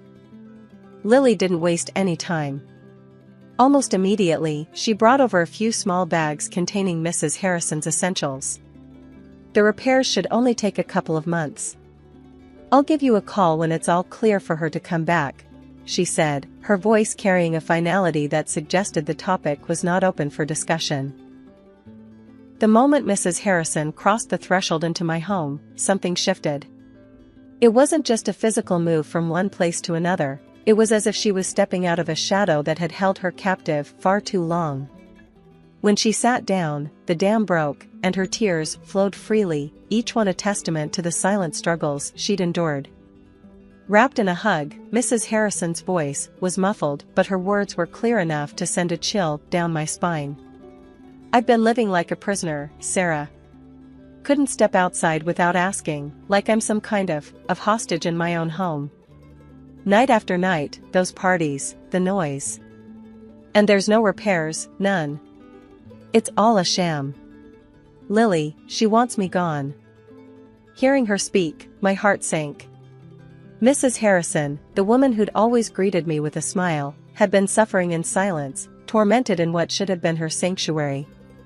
"This is unbelievable," I found myself saying, anger simmering beneath my shock. "We should call the cops, Mrs. Harrison. They need to know about this." But she shook her head, a determined glint in her weary eyes. "No, dear. I've got a plan. A better one. But I need your help. Can you call my lawyer? Ask him to come here?" Her request took me aback, but I nodded. "Of course, I'll call him first thing." As promised, I reached out to her lawyer, a man Mrs. Harrison had trusted for years. When he arrived, I offered them privacy, stepping away as they delved into discussions I wasn't privy to. Their murmured conversation, though inaudible, was a clear sign of the wheels of justice beginning to turn. Months had passed since Mrs. Harrison moved into my home, and the so-called repairs on her house showed no signs of progress. The silence on Lily's end was deafening, and my patience was wearing thin. Mrs. Harrison, for all her gratitude for my shelter, carried a sadness in her eyes that spoke volumes of the situation's toll on her. One evening, as Mrs. Harrison and I sat in the living room, a rare moment of peace enveloping us, I decided it was time to address the elephant in the room. "Mrs. Harrison, something's not right. There's been no word from Lily, and your house, it looks untouched. Are you sure there's really repairs going on?" I asked, the concern evident in my voice. She sighed, a deep, weary sound that seemed to carry the weight of her worries. "I've had my doubts, dear. But what can I do? I'm just an old lady, and they've made it clear I'm not welcome in my own home." Her words stirred something within me, a fierce determination I hadn't known I possessed. "Well, I'm not just going to sit back and watch this happen. It's time we found out what's really going on," I declared, my resolve hardening. The following day, I made my way to Mrs. Harrison's house. The sight that greeted me was exactly as I had feared. The house was silent, no workers in sight, no signs of any ongoing repairs. Just as I was about to leave, Lily and Jack pulled up in their car. The look on Lily's face when she saw me was a mix of surprise and irritation. "Sarah, what are you doing here? Spying on us now?" Lily snapped, her tone accusatory. "I'm not spying.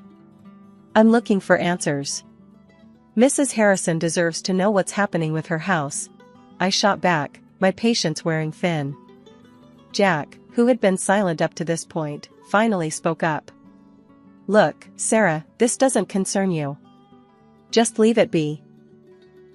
I couldn't believe what I was hearing. "Doesn't concern me? Mrs. Harrison is living with me because you two claimed her house needed repairs. But I don't see any repairs happening." Lily rolled her eyes, clearly unimpressed. "Well, plans change. We've decided to do the repairs later. Grandma can stay with you a bit longer. That's not your decision to make. It's her house, her life. You can't just uproot her because it's convenient for you," I retorted, anger boiling within me. Jack stepped forward, trying to play the mediator. "Sarah, let's just calm down and talk about this. We don't want to make a scene." "A scene? You're the ones making a scene of her life. I won't stand by and watch you treat Mrs. Harrison like this," I declared, standing my ground. The conversation went back and forth, but my mind was made up. Mrs. Harrison had been through enough, and it was time someone took a stand for her. The next day, my phone rang. The screen flashed Lily's name, and a knot formed in my stomach before I even answered. What she asked next sent shockwaves through me. "Look, I need a favor. Big one. Confirm Grandma's lost it, mentally. Say she needs to be in a home. I'll make it worth your while, 10 grand. Lily's voice was all business, cold and calculating. I felt my blood boil. "Are you out of your mind? You think I'd sell out Mrs. Harrison like that? For money?" I was seething, barely containing my anger. "Just think about it, okay? It's easy money," she pressed, clearly not understanding the gravity of her request. "Think about it? No, you listen, and you listen good. This is sick, Lily. Don't you ever ask me to do something like this again. Ever." I snapped back, my words laced with disgust. I ended the call, my hands trembling with rage. How could she? How could anyone be so heartless? When I told Mrs. Harrison about the call, I expected anger, maybe shock. But she just nodded, her expression resigned. "I'm not surprised, dear. It's been clear to me for a while now, they see me as nothing more than an inconvenience. An obstacle to their greed." Her calmness in the face of such betrayal was both heartbreaking and infuriating. "They don't deserve you, Mrs. Harrison." "Not a bit," I said, my voice thick with emotion. "It's all right, Sarah. I've made my peace with it. In fact, I've already taken steps to ensure they can't harm me further," she revealed, a hint of defiance in her tone. "What do you mean?" I asked, curious despite the heaviness in my heart. "I've transferred everything, my house, my savings, all of it, to you. Left just enough for myself to cover a stay in a nice nursing home, one that I picked out. But after what Lily just tried to pull. Maybe I rushed that decision," she explained, her eyes searching mine for understanding. I was floored. "Mrs. Harrison, why me? You barely know me. Because you showed me kindness when they showed me greed. You offered me a home when they tried to take mine away. You're my family now, Sarah, in every way that matters," she said, her voice steady and sincere. The weight of her words, of her trust, was overwhelming. "You don't have to go to any home, not if you don't want to. Stay here, with me. We'll figure this out together," I offered, more determined than ever to protect her. Mrs. Harrison smiled, a genuine smile that reached her eyes. "I'd like that very much, dear. Thank you." The day Mrs. Harrison asked me to gather all her relatives at the lawyer's office, I knew we were on the cusp of a seismic shift. I sent out the invitations, including to my brother, Jack, and his wife, Lily, whose actions had precipitated this whole affair. As we entered the lawyer's office on the day, the air was thick with tension, the kind you could cut with a knife. Mrs. Harrison, frail but fierce in her determination, held on to my arm, drawing strength from my presence. Once everyone was seated, the lawyer began, but it was Mrs. Harrison who took control of the room. "I brought you all here to announce my decision," she started, her voice stronger than I'd heard in months.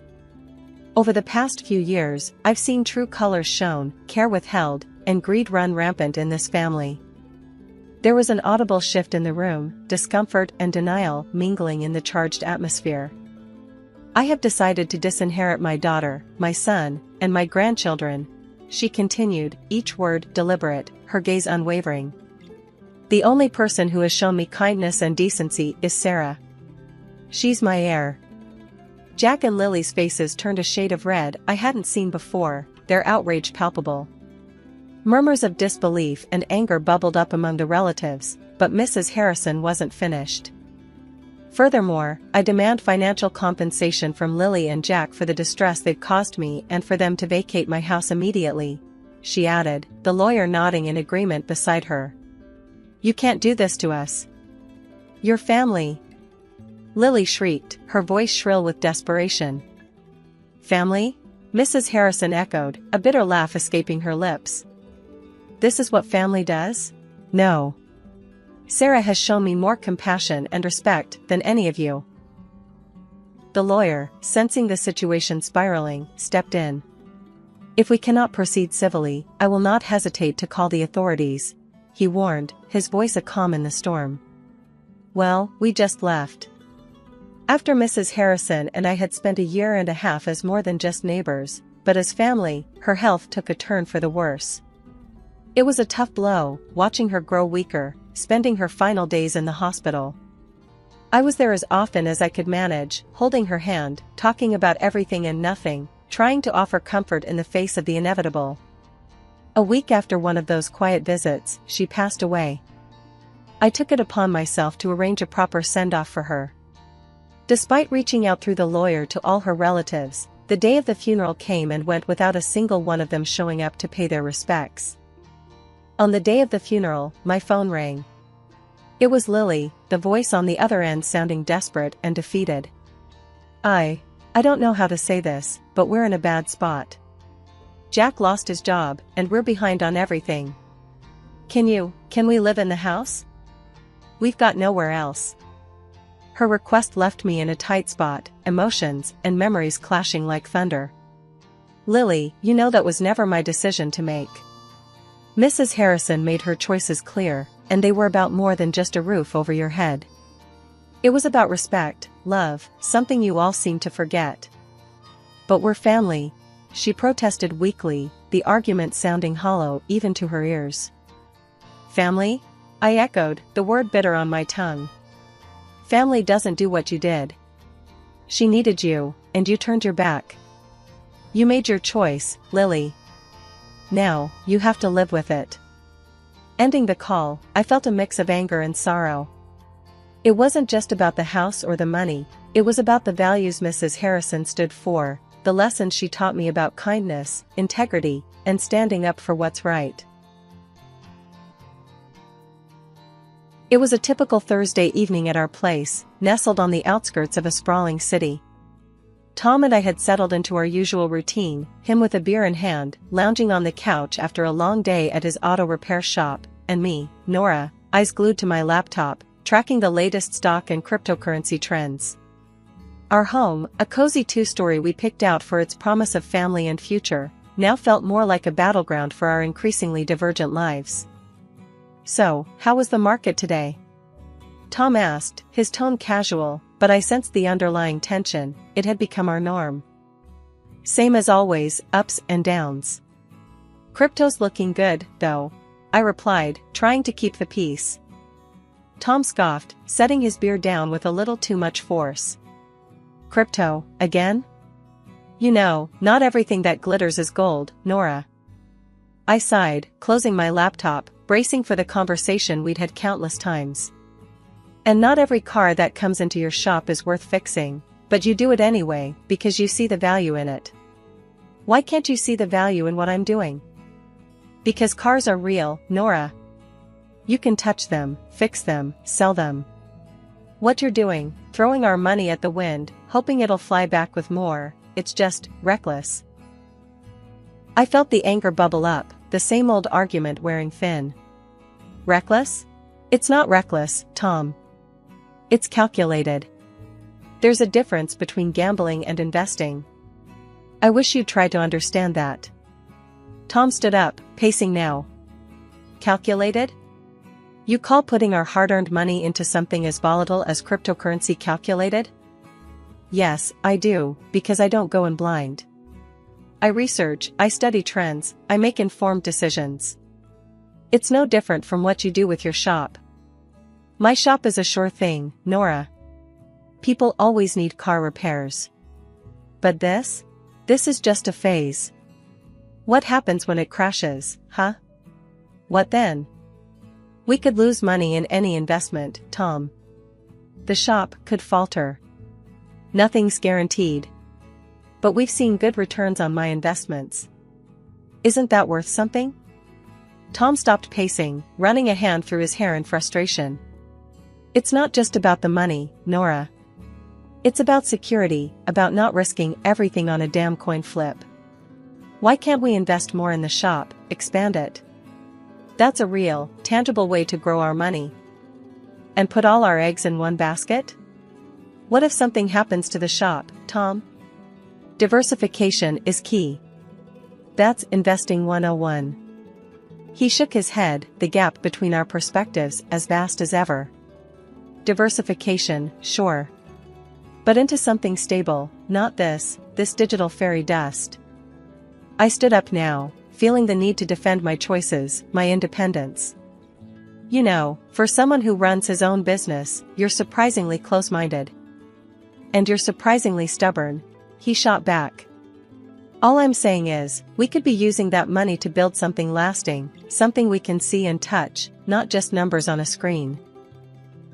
The conversation was going nowhere, as usual. Let's just agree to disagree, okay? I won't criticize how you run your shop, and you don't criticize my investments. Tom sighed, the fight draining from him. Fine. But just remember, Nora, when all this blows up in your face, don't say I didn't warn you. The tension between Tom and me wasn't the only strain in our lives. His family dynamics added another layer of complexity. Living close to his parents and sister meant frequent interactions, each one a reminder of our differing views on family and responsibility. It was a Sunday afternoon when Tom suggested we visit his parents. The idea alone made my stomach knot. It wasn't the parents I minded, it was Sarah, Tom's sister. Her lifestyle and choices were a constant source of bewilderment to me. Come on, Nora, it's been ages since we've seen them. And Mum's been asking about you. And more. You know Dad is fighting cancer. Tom pressed, noticing my hesitation. Yeah, I bet Sarah's missed me too. I muttered, my sarcasm not lost on Tom. Look, I know you two don't see eye to eye, but can't you just... I don't know, try? For me? Sighing, I agreed. Fine, but I'm not staying if she starts on one of her shopping spree stories. We arrived to find Sarah already there, flaunting her latest designer bag. The air of superiority she carried like a perfume instantly grated on me. Look at this, just got it yesterday. Isn't it just fabulous? She gushed, barely acknowledging our presence. It's something, I managed to say, biting my tongue. Tom's mother, oblivious to the tension, ushered us in. Nora, dear, so glad you could make it. You two should visit more often. The afternoon dragged on, with Sarah dominating the conversation, recounting her latest vacation and shopping exploits. I tried to keep a neutral face, engaging in minimal conversation, but my patience was wearing thin. So, Nora, still playing with your stocks and bits? Sarah sneered, her tone dripping with disdain. It's called investing, Sarah. You should try it sometime instead of blowing through money on things you don't need. I shot back, my annoyance breaking through. Tom shot me a warning look, but it was too late. Sarah scoffed. Investing? Please, like gambling on the internet is anything to brag about. At least when I spend my money, I have something to show for it. Something to show until it goes out of fashion next season, I retorted, unable to help myself. That's enough, both of you. Tom's father interjected, his tone stern. We're here to enjoy each other's company, not to argue about whatever this is. The rest of the visit passed in an uncomfortable silence. As we left, Tom couldn't hold back his frustration. "Nora, why do you have to provoke her? Can't you just let it go for one afternoon?" "Me? Provoke her? She's the one who started it with her snide remarks. I'm just not going to sit there and take it, Tom. It's just, sometimes I wish you'd try a little harder, for the sake of peace." "Try harder?" "Tom, I'm not the one splurging on luxuries and then flaunting them in everyone's face. Why doesn't anyone tell her to stop acting like a spoiled brat?" "Because she's family, Nora. We look out for each other, even if we don't always agree with what they're doing." "That's just it, Tom. Looking out for each other is one thing, but enabling bad behavior is another. There's a difference, and it's about time someone pointed it out to her."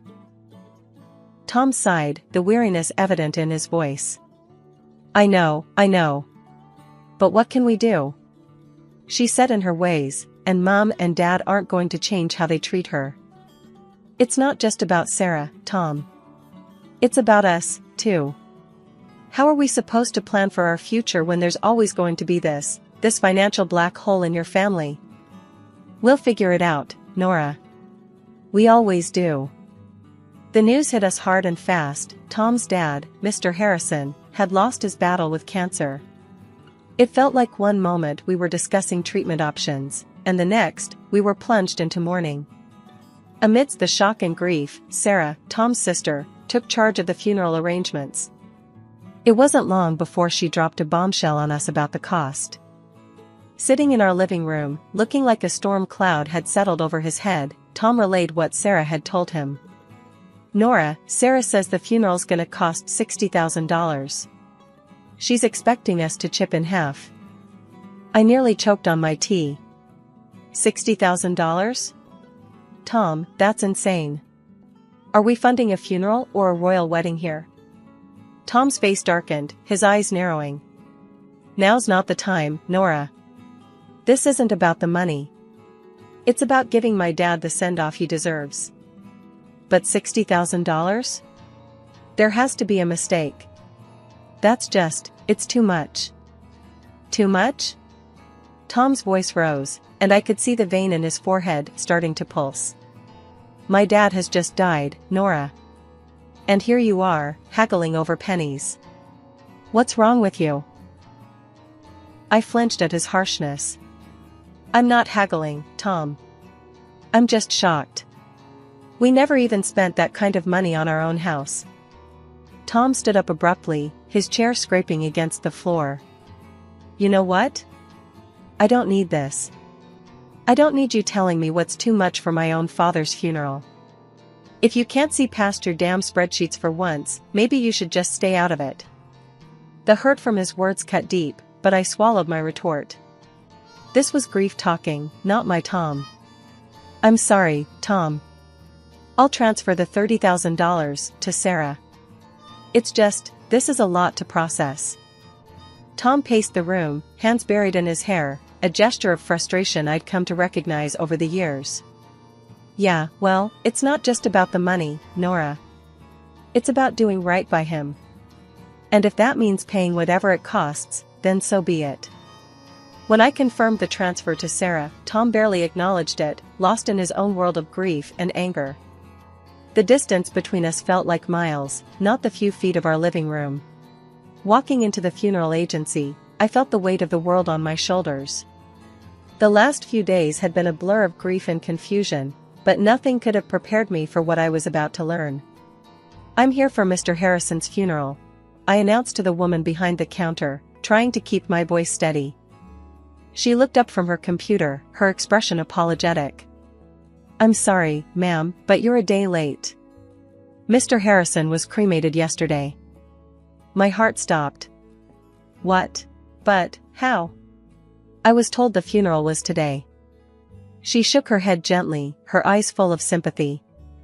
The family requested to move the date forward. I'm very sorry for your loss and the confusion. I stood there, dumbfounded, my mind racing. How could Tom not tell me? Why was I left in the dark about such a significant change? Fuming, I dialed Tom's number, my fingers shaking with anger and disbelief. "Tom, why the hell didn't you tell me the funeral was moved? I just showed up like an idiot, only to find out I missed everything." Tom's voice was cold, detached. "Because I didn't think you cared, Nora. All you've done is complain about the costs and question every decision. Why would I think you'd want to be there? Because he was my father-in-law. Because I'm your wife. How could you just exclude me like that?" My voice cracked, a mixture of hurt and fury. "Well, maybe not for long," he shot back, and I could almost hear the bitterness seeping through the phone. "What's that supposed to mean?" I demanded, my heart sinking. "I'm done, Nora. I can't do this anymore. I can't be with someone who's so indifferent. You're more concerned with your bitcoins and shares than with this family. I've got the divorce papers ready." His words were like a slap in the face. Divorce? Was he serious? "You're kidding, right? Over this?" "Tom, we can talk about it, we can work things out." "No, Nora. It's too late. The house is going up for sale. We'll split everything and go our separate ways. That's it." I was speechless, the reality of the situation crashing down on me. This wasn't happening. It couldn't be. Stunned, I wandered back to the parking lot, where I saw Sarah pulling in, driving a brand new luxury car. The sight of it made my blood boil. "Nice car, Sarah. Where'd you get the money for this? Inheritance?" Her smile didn't reach her eyes as she tossed her hair back. "Yeah, something like that. Dad left me a little something." The casual way she mentioned her father, with shopping bags in her hands and not a trace of sadness on her face, was infuriating. "A little something, huh? Looks like morning is treating you pretty well." Sarah's smile faded, replaced by a smirk. "Well, we all grieve in our own ways, don't we? Some of us invest in stocks, and some of us in cars." I clenched my fists, the injustice of it all burning inside me. This was all wrong. Tom and I were falling apart, and here was Sarah, benefiting from the chaos. "Enjoy the car, Sarah. Looks like it cost a pretty penny. Or should I say, a pretty dollar?" She laughed, a hollow sound that echoed in the empty parking lot. "Oh, Nora, always so concerned about the money. Don't worry, it's all been taken care of." I watched her walk away, her laughter lingering in the air. The man I loved wanted nothing to do with me, and the family I had tried to be a part of was showing their true colors. The days following the funeral felt like navigating through a thick fog of disbelief and betrayal. The weight of the divorce papers in my bag felt like carrying a boulder, a constant reminder of my crumbling marriage. But the sight of Sarah's new luxury car planted a seed of suspicion that I couldn't shake off. Determined to get to the bottom of it, I decided to pay a visit to the funeral home, hoping to uncover some answers. Walking into the funeral home, a mix of suspicion and determination fueled my steps. It felt surreal, being here under these circumstances, but I needed answers. The place was quiet, the air filled with a solemnity fitting its purpose. At the reception, I recognized a face from the past, Jackie, a classmate from high school who'd ended up in the most unexpected of places. "Jackie!" I exclaimed, a bit too loudly for the setting. "I didn't know you worked here." She looked up, surprise flickering across her face, before recognition set in. "Nora? Wow, it's been ages. What brings you here? Something I can help with?" I took a deep breath, steeling myself for the conversation ahead. "Yeah, actually. It's about my father-in-law's funeral. I heard it was arranged here." Jackie's expression turned professional, but there was a hint of curiosity in her eyes. "Sure, let me pull up the details. Give me a sec." As she typed away, I fidgeted, the weight of the situation pressing down on me. The moment she found the record, her brows furrowed. "Okay, here it is." The service was pretty standard. Cremation was requested, keeping things on the simpler side. The total came to $5,000. My heart sank. $5,000? But that's not what we were told. We paid $60,000, or at least, we were led to believe that's what it cost. Jackie paused, her face a mask of concern. That's a huge difference. It was Sarah who handled the arrangements, right? Everything here was billed at $5,000, no more. The pieces were starting to fit together, a picture I didn't want to see. Can you print me a copy of that bill? I need proof. Sure thing, Jackie said, her tone sympathetic. She quickly printed out a duplicate of the check and handed it to me. Holding the paper, it felt like a piece of a puzzle that would unravel a bigger deception. Thanks, Jackie. I've got to sort this out. Armed with the printout from the funeral home, my next stop was confronting the family, particularly Sarah. The air felt heavy as I drove to my mother-in-law's house, where I knew they'd all be gathered, probably discussing the estate and the aftermath of the funeral. My stomach churned with a mix of dread and determination. When I arrived, the house was eerily quiet. I hesitated at the door, gathering my courage before stepping inside. The sound of my footsteps seemed to echo through the hallway, announcing my arrival. In the living room, Tom, Sarah, and my mother-in-law were seated, looking like a picture of mourning that was about to be shattered. My mother-in-law, her eyes shadowed with grief, broke the silence first. "Dear, we missed you yesterday at the funeral. We thought you'd be there." Taking a deep breath, I replied, "I was told it was today." "I'm so sorry for your loss," my voice steady, despite the churn of emotions inside me. I then turned to Tom. "Can we talk? In private?" I hoped to spare his mother any more distress. Tom's response cut through the room. "No secrets here. You're not part of this family anymore, remember?" His words stung, but I pushed on, pulling out the check from the funeral home. "Then explain this to me. The funeral cost $5,000, not the $60,000 Sarah claimed. Where did the rest go?" Tom looked genuinely shocked, turning to Sarah with a bewildered, "What's this about?" Sarah squirmed under our gazes. I needed the money," she finally admitted, her voice small.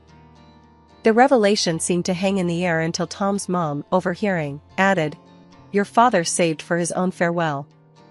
I even gave Sarah $10,000 more to cover everything." I did the math out loud, tension rising. $70,000 in total, and only $5,000 spent. "Sarah, where's the rest?" Flustered, Sarah confessed to splurging the money on a new car for herself, her gaze darting away, unable to meet mine. I expected Tom to explode, but instead, he almost tenderly told Sarah, "You shouldn't have done that. Be more careful next time." His response floored me.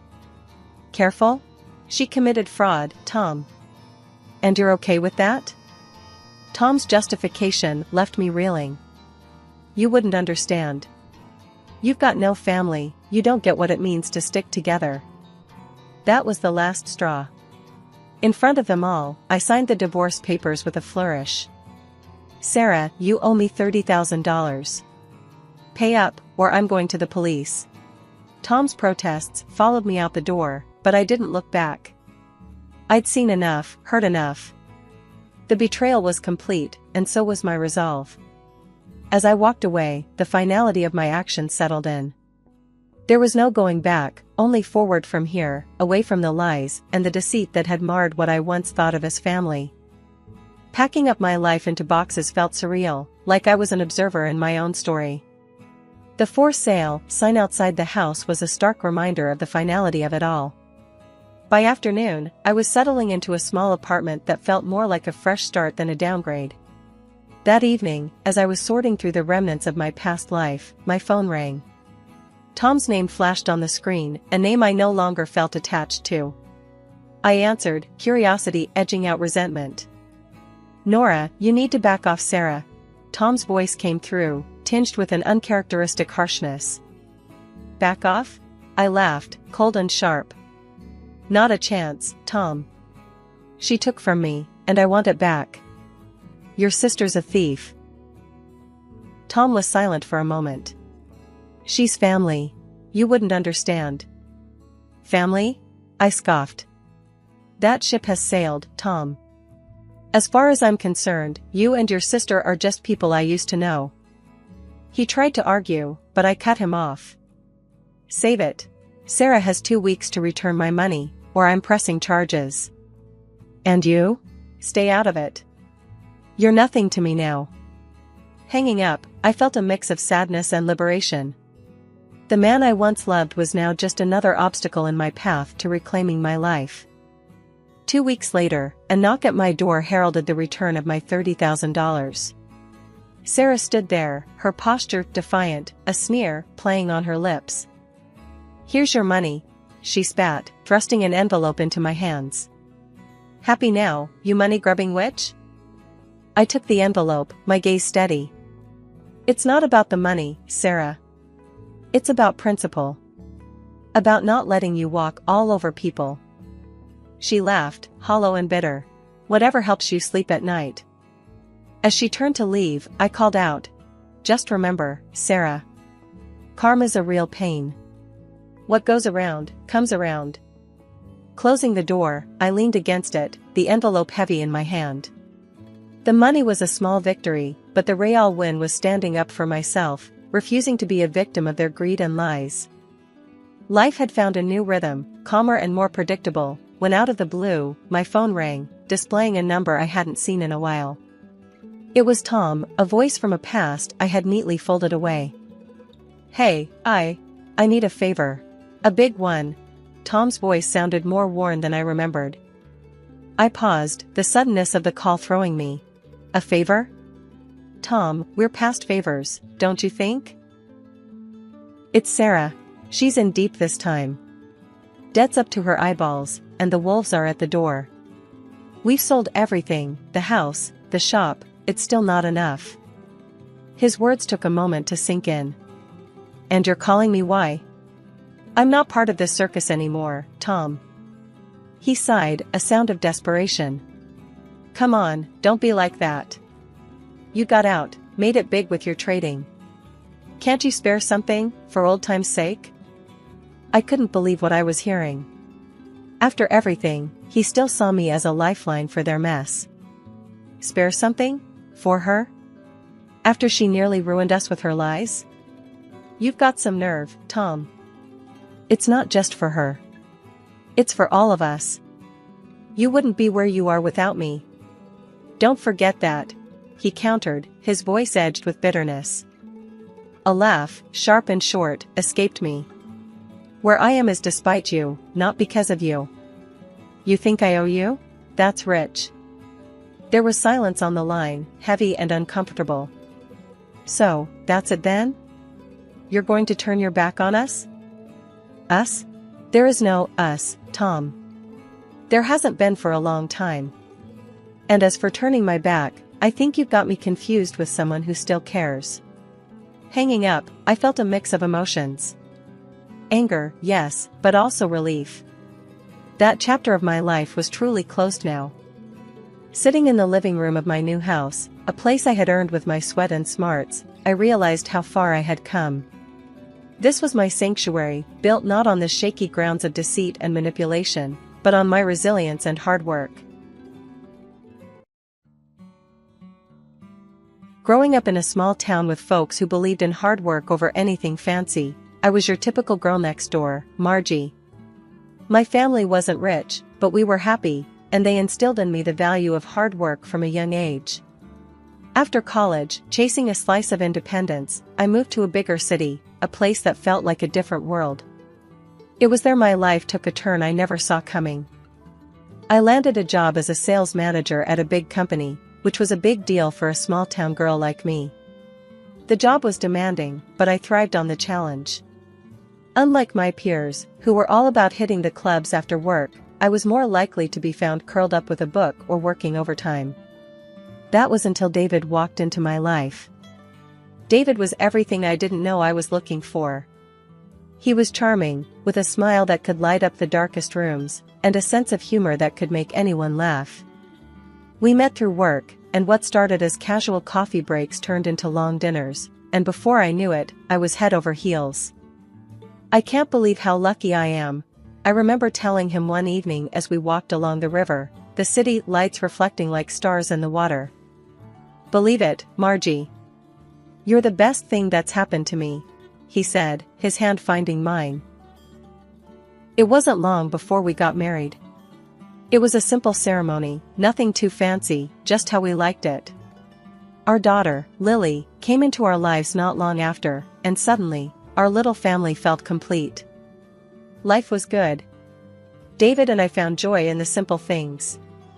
We'd take Lily out on weekends with our mobile home, exploring the outskirts of the city, or sometimes just walking in the park, letting her chase the pigeons while we walked hand in hand. But it wasn't all play.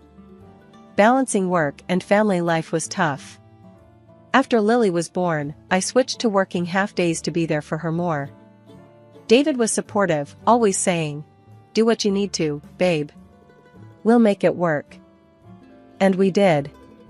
We were a team, tackling household chores together, making meals, and taking care of Lily.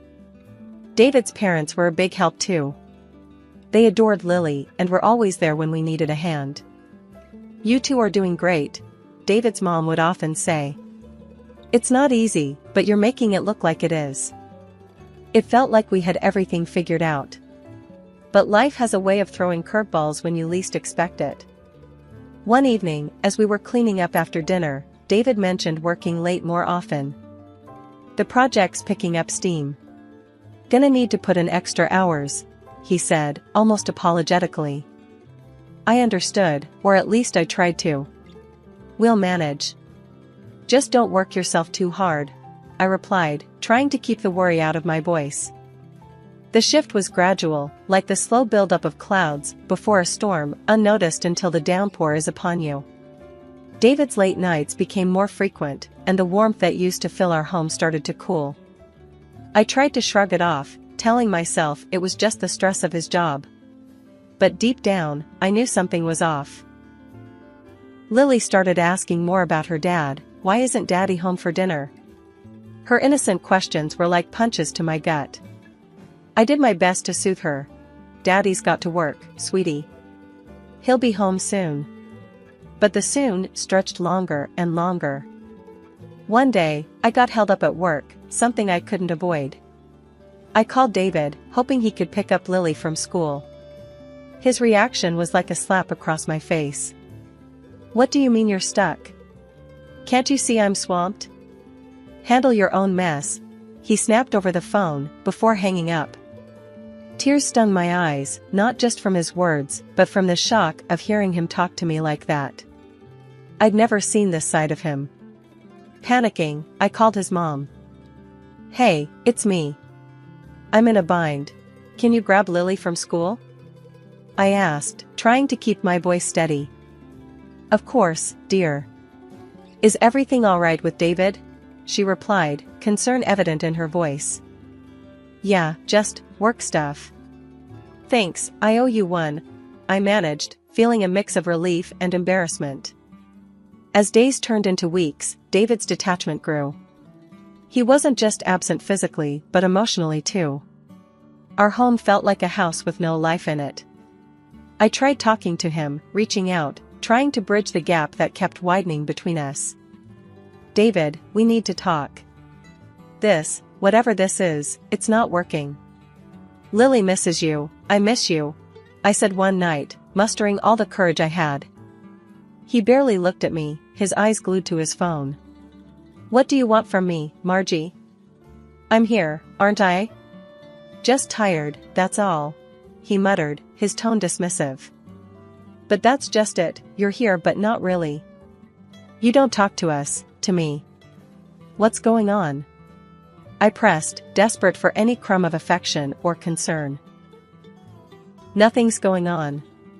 Drop it," he snapped, standing up to leave the room. His indifference was a bitter pill to swallow. I lay awake that night, listening to the silence of our home, a stark contrast to the laughter and love that used to fill it. The change in David wasn't just hurting me, it was affecting Lily too.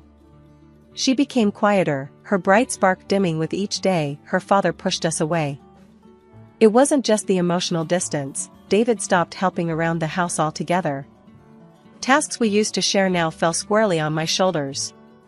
I felt like a single parent. Why doesn't Daddy play with me anymore? Lily's voice broke through my thoughts one evening as I washed the dishes. I turned to her, forcing a smile. Daddy's just busy, honey.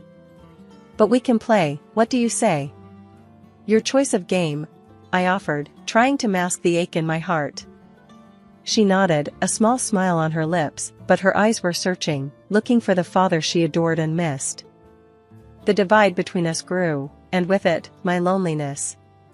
I turned to David's parents for support, spending more time at their place just to feel some connection to the man I married.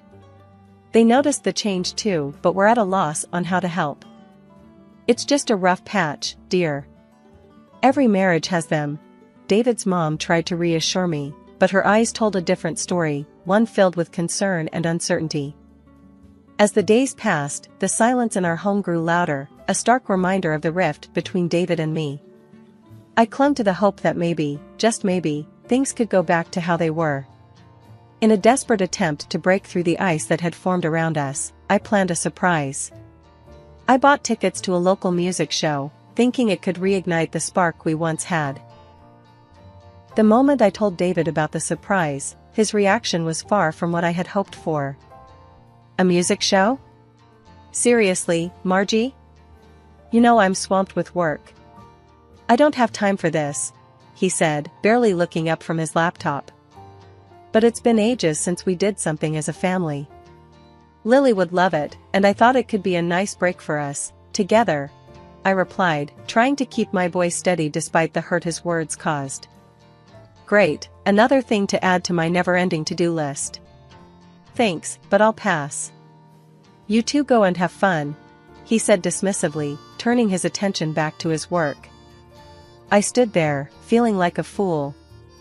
The rejection stung, not just because he didn't want to go, but because it felt like he didn't want to spend time with us at all. Lily, sensing the tension, came over and tugged at my hand. Is Daddy not coming with us, Mommy? She asked, her big eyes filled with confusion. I forced a smile, bending down to her level. It's just going to be a girls' night out. We'll have fun, just you and me, I said, trying to sound more excited than I felt. Lily nodded, though I could tell she was disappointed. It broke my heart to see her having to adjust to this new version of her father. As David's absences became more frequent, I found myself fighting a lonely battle to keep our family together. He started leaving for the entire weekend, claiming work demanded it. Another weekend? David, this is getting ridiculous. You're never home anymore. Lily keeps asking about you. I confronted him one evening. Look, I don't need this right now, Margie. Work is crazy, and I'm doing the best I can. Maybe if you were a little more understanding instead of constantly nagging, things would be better, he retorted, his words dripping with annoyance. Nagging? I'm trying to have a conversation about our family, about us. You're hardly here, and when you are, you're like a ghost. How is that fair to Lily or me? I shot back, my frustration boiling over. Just leave it, Margie. You wouldn't understand, he said before walking out, leaving me standing there, fuming and feeling more alone than ever. The evenings he claimed to spend with colleagues stretched later and later, and I couldn't shake the feeling that there was something more he wasn't telling me. The loneliness was suffocating, and I found solace in the only place I could, with Lily and David's parents. During one of our dinners at David's parents' house, his mother noticed my subdued mood. Margie, dear, you barely touched your food. Is everything all right? She asked, her voice full of concern. I hesitated, not wanting to burden her with my problems, but the words spilled out. I feel like I'm losing him, and I don't know what to do.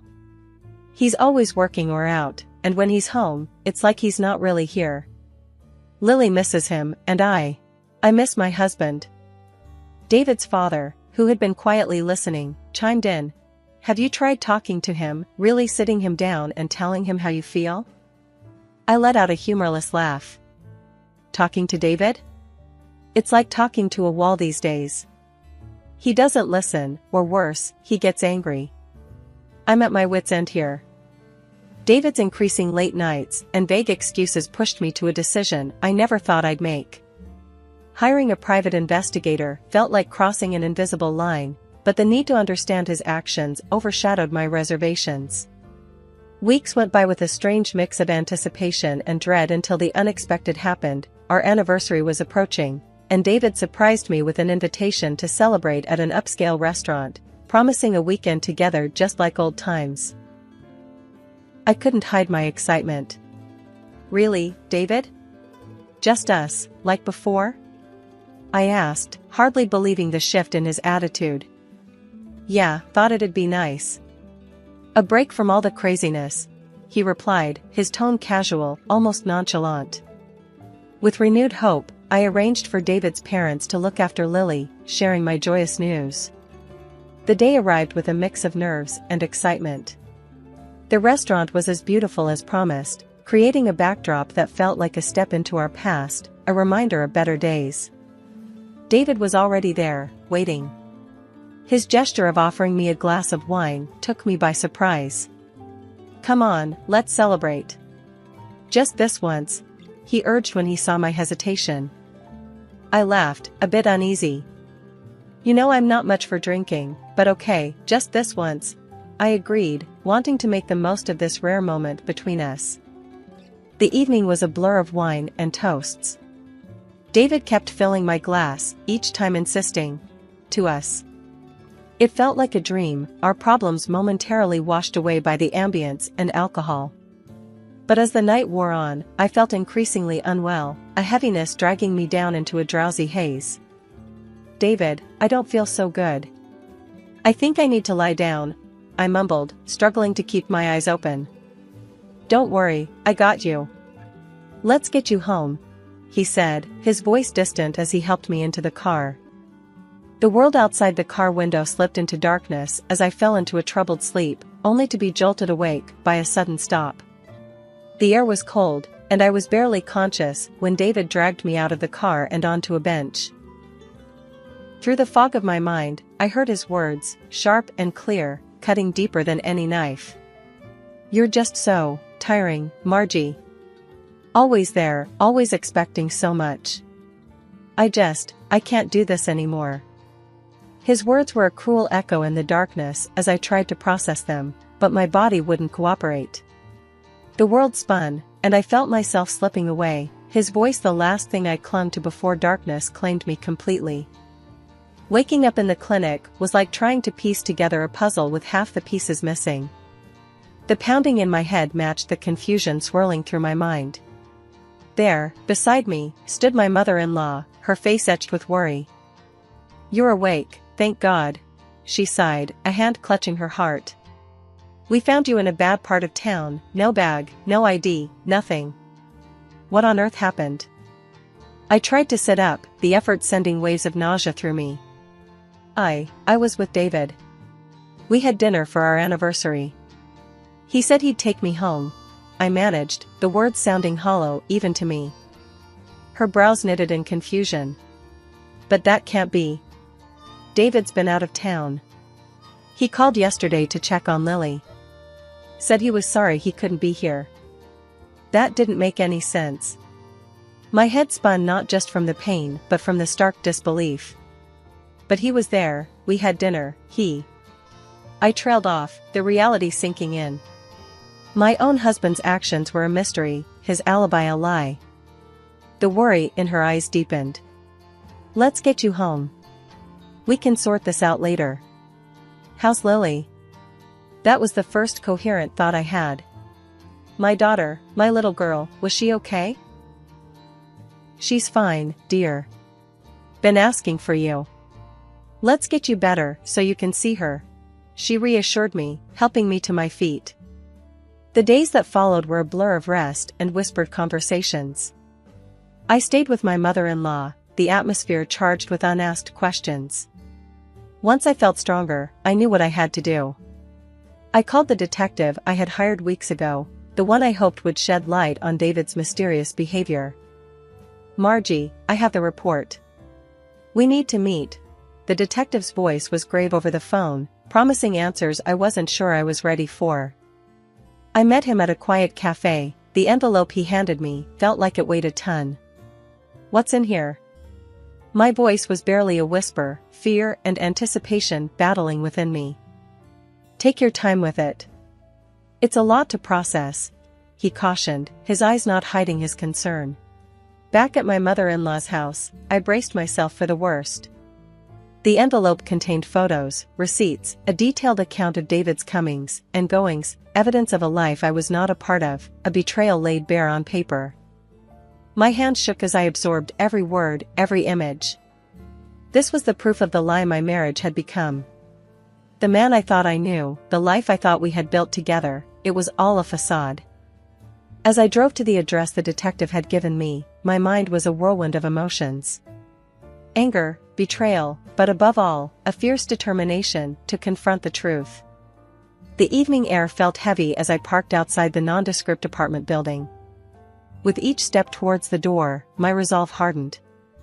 The door was surprisingly unlocked, a foreboding welcome to the scene I was about to witness. Inside, I found them, David and his brightly haired mistress, lounging as if they owned the world. The shock on David's face upon seeing me was almost satisfying, almost enough to dull the sharp edge of betrayal.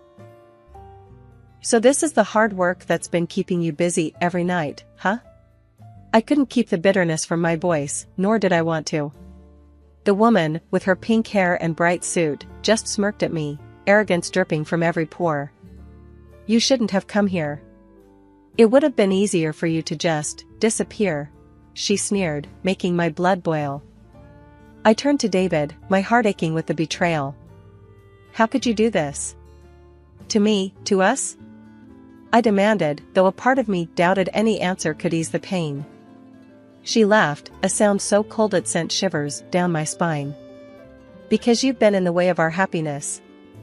We've wanted you gone for a long time," she said, her cruelty cutting deep. But I wasn't there to break. I stood my ground, my voice steady despite the turmoil inside. "I know all about your plans. I'm not here to beg or cry. I've seen the evidence. I know about the poison, and the police do too."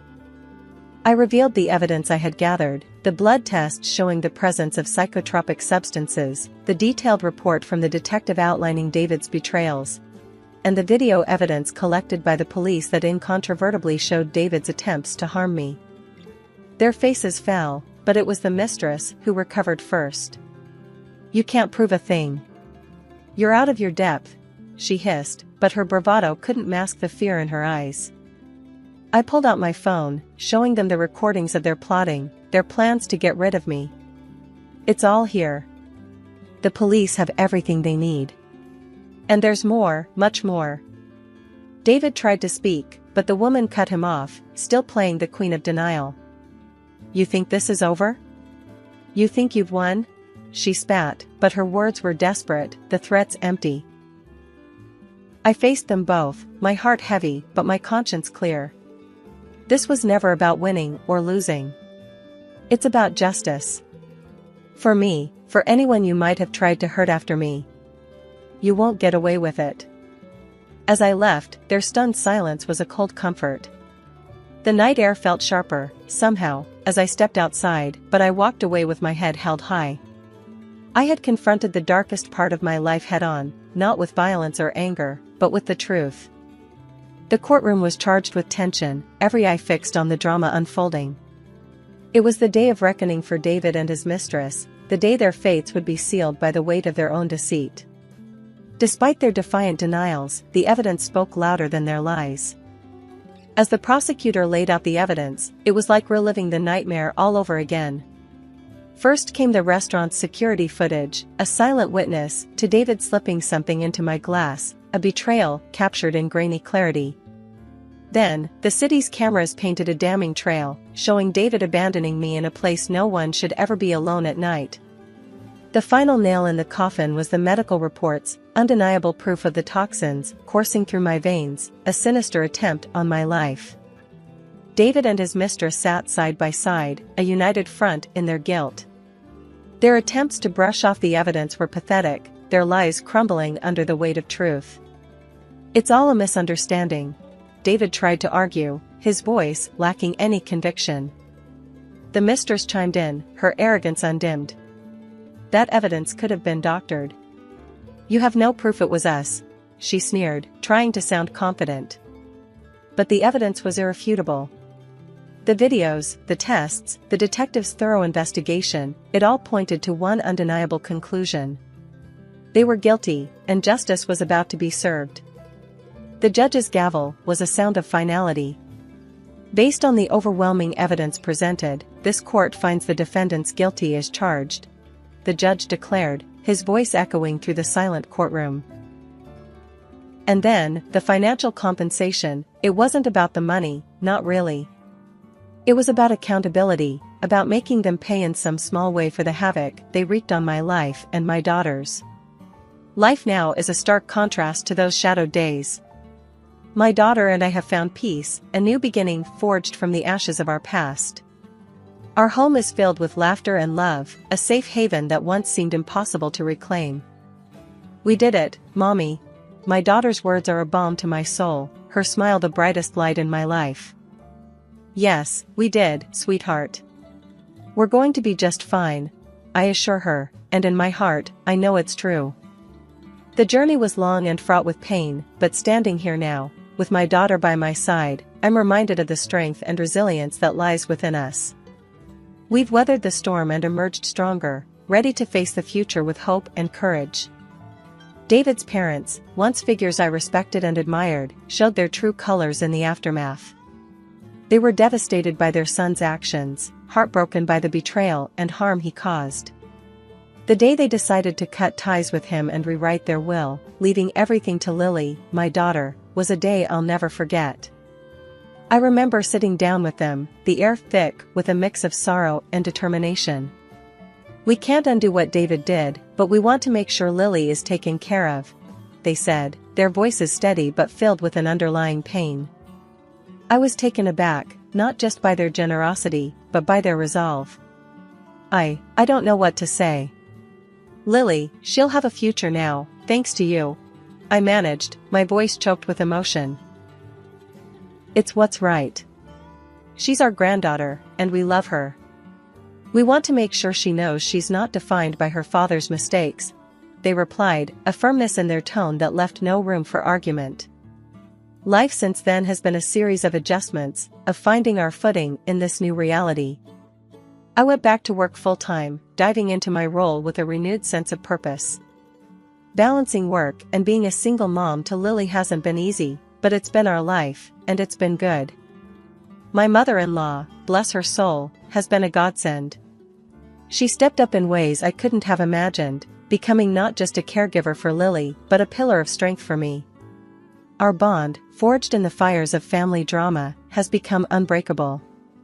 "Lily's lucky to have you, you know."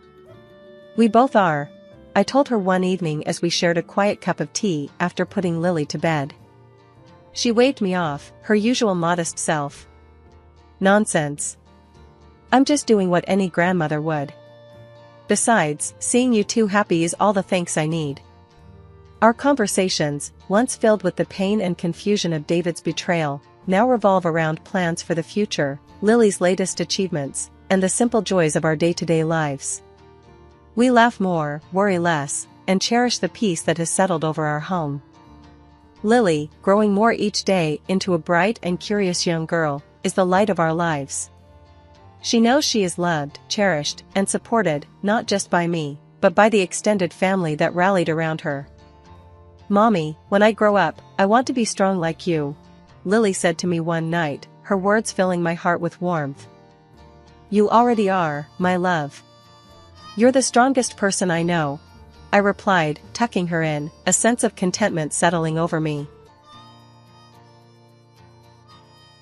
Hey, I'm Jennifer. I'm 34, been married to Jake for about a year now, and I spend most of my days glued to my laptop, teaching students from all over. Life was cruising along pretty okay until the day it wasn't.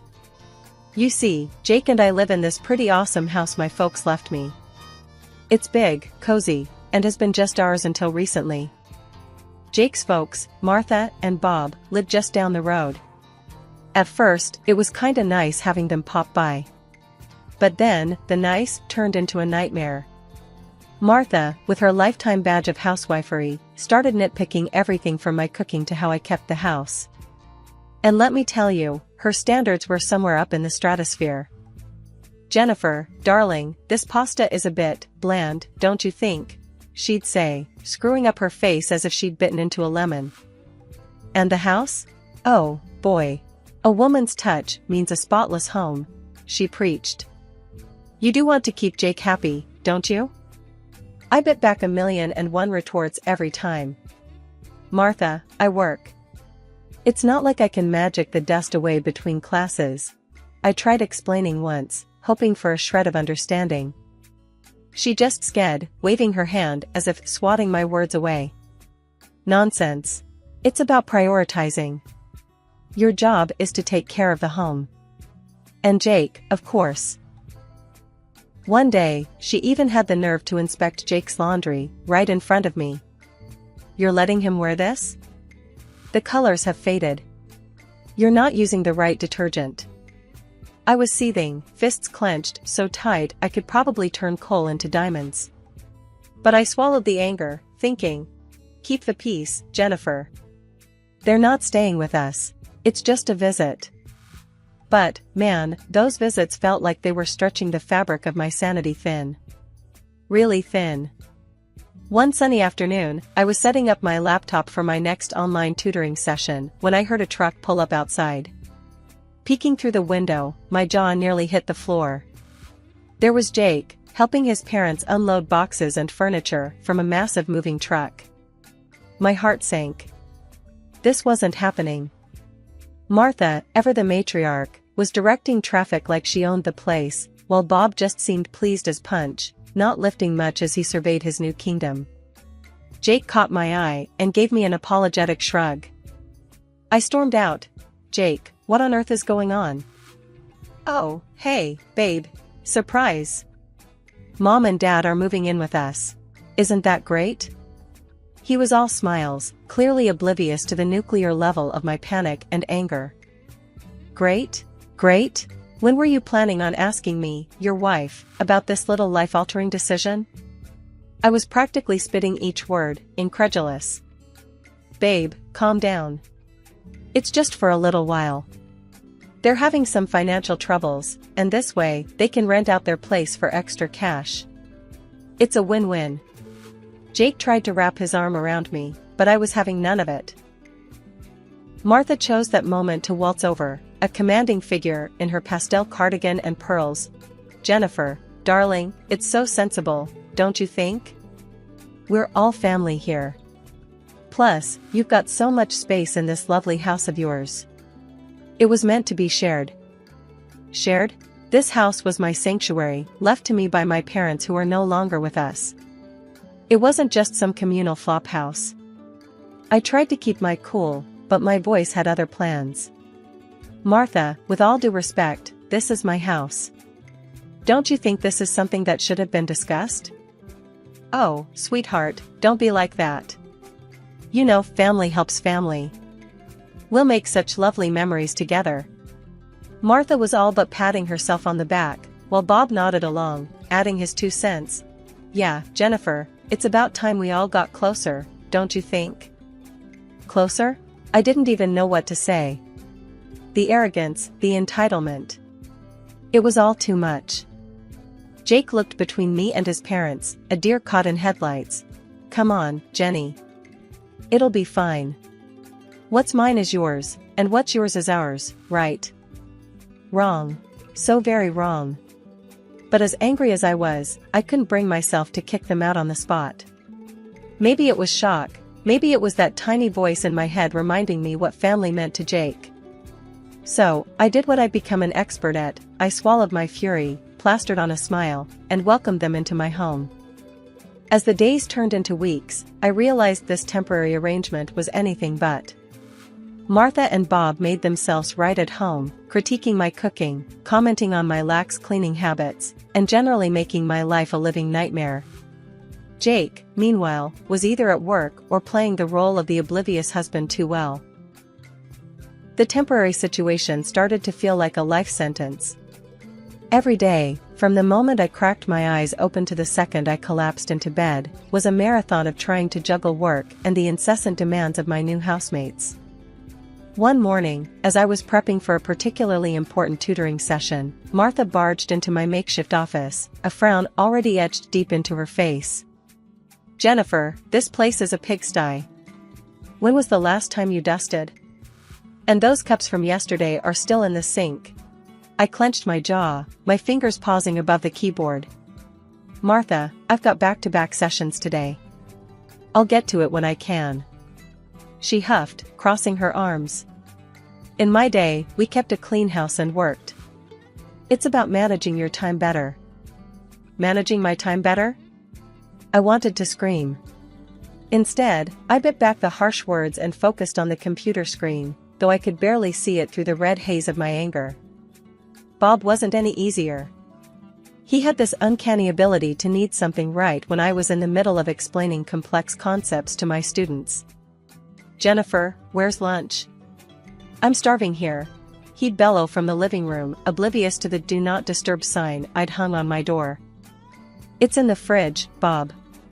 Just warm it up," I'd reply, my voice strained with the effort to remain polite. "What do I look like, a chef? Can't you take a break and fix something?" he'd shoot back, his voice booming through the thin walls. Jake, bless him, tried to be the peacemaker, but his efforts usually amounted to little more than added frustration. "Jenny, can't you just drop it for today? Let's have a quiet dinner, yeah," he'd say, trying to smooth over the latest flare-up. Drop it? As if I was the one stirring up drama over lunch and dust bunnies. The pinnacle of this daily grind came one evening when I was trying to wrap up my sessions for the day. Martha decided it was the perfect time to lecture me on the importance of a tidy home, again. "You know, Jennifer, a cluttered house is a sign of a cluttered mind. Maybe if you tidied up more, you'd be less stressed." Less stressed? I almost laughed. Instead, I stood up, facing her square on. "Martha, I'm working. This cluttered office is paying our bills right now. And maybe if you're so concerned about the cleaning, you could help out?" Her face turned a shade of red I hadn't seen before. "I am a guest in this house, Jennifer. It's not my job to clean." Guest? The word echoed mockingly in my mind. Some guest they were, turning my life and home upside down. That night, as I lay in bed, staring at the ceiling, I couldn't help but think about the absurdity of it all. Here I was, busting my hump to provide, to teach, and to keep some semblance of peace in my own home, only to be criticized at every turn. Jake's soft snoring next to me was the only sound in the dark room. I turned to look at him, wondering how we ended up here. How did we go from newlyweds excited about our future to roommates barely speaking because his parents were driving a wedge between us? 3 months into what felt like the world's longest invasion of privacy, Jake came home early one day, looking like he'd just lost a fight with a bear. "Jenny, I got fired," he blurted out, not even waiting to sit down. His folks were out, probably terrorizing some other poor soul with their presence, and he made me swear not to spill the beans to them. Great. Just what I needed. Now, it was all on me. My online tutoring gigs were suddenly not just about keeping busy or funding a few extra comforts. They were our lifeline. I doubled down on work, stretching my days thin. Before I knew it, I was not just tutoring, I was running my own online school. A small part of me buzzed with pride, but I kept it under wraps. No need to add fuel to the already blazing inferno that was our household dynamics. Money was tight. Tighter than a lid on a jar that's been sealed for a century. Every penny had to scream for mercy before being spent. It got to the point where I had to have the talk with Martha and Bob. "Look, I know this is awkward, but I need help with the bills. Maybe you could cover half the rent?" I asked, trying to keep my voice steady. Their reaction was as if I'd suggested they fly to the moon. "What do you mean?" "Jake's got it covered. He makes plenty.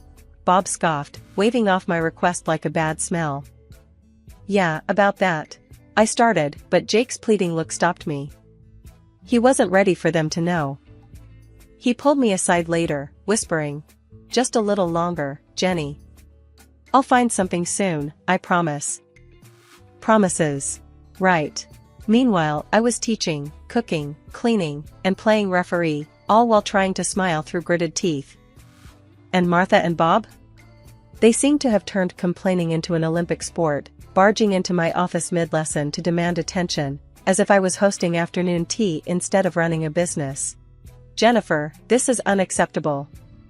You're always locked away in here. When are you going to make time for us?"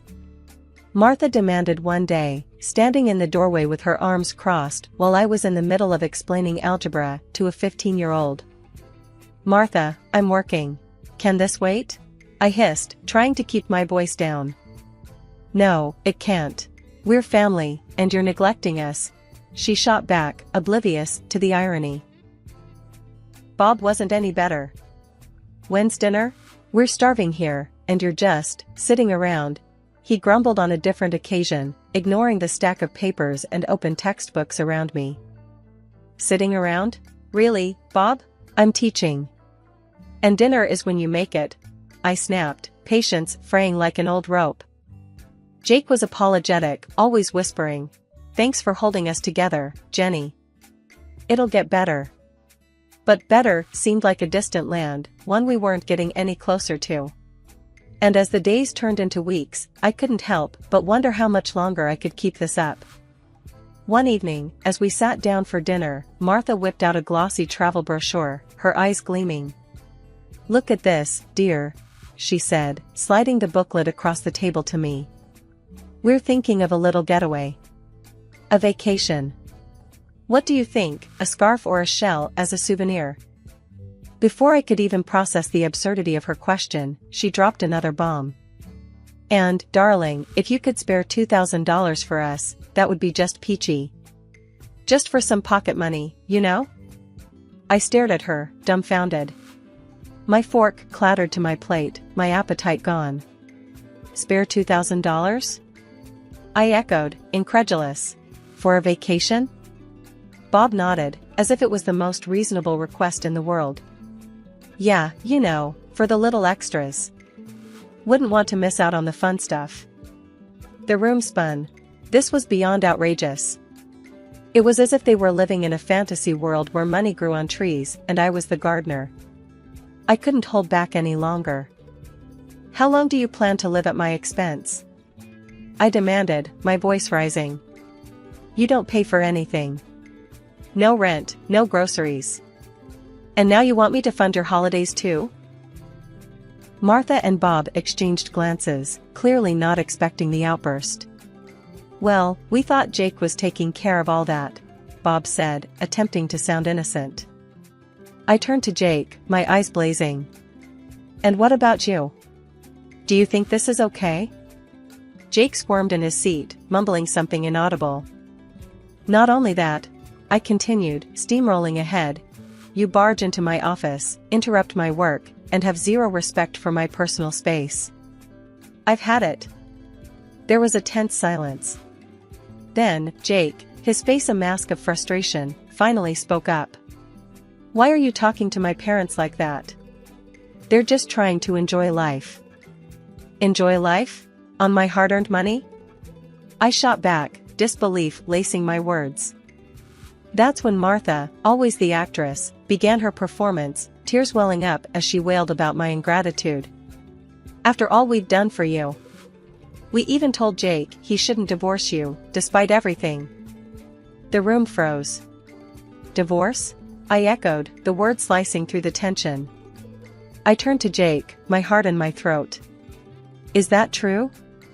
Jake's face went from red to white, a guilty look flashing in his eyes, before he averted his gaze. Martha, seizing the moment, clutched at her chest, gasping dramatically. "My pills, upstairs. Please." Despite everything, concern washed over me. I stood up abruptly, the need to ensure she was okay momentarily overshadowing my anger. "Fine, I'll get your medicine." I left the dining room in a daze, my mind racing. The accusations, the deceit, and now this talk of divorce? My world was unraveling, thread by thread, and I was left to pick up the pieces. I had barely reached the top of the stairs when I realized I didn't even know which medicine Martha was on about. Turning back, the last thing I expected was to overhear the truth that would turn my world upside down. Jake's voice, usually so warm and familiar, was barely a whisper, yet every word struck like a hammer. "Mom, you nearly blew it tonight.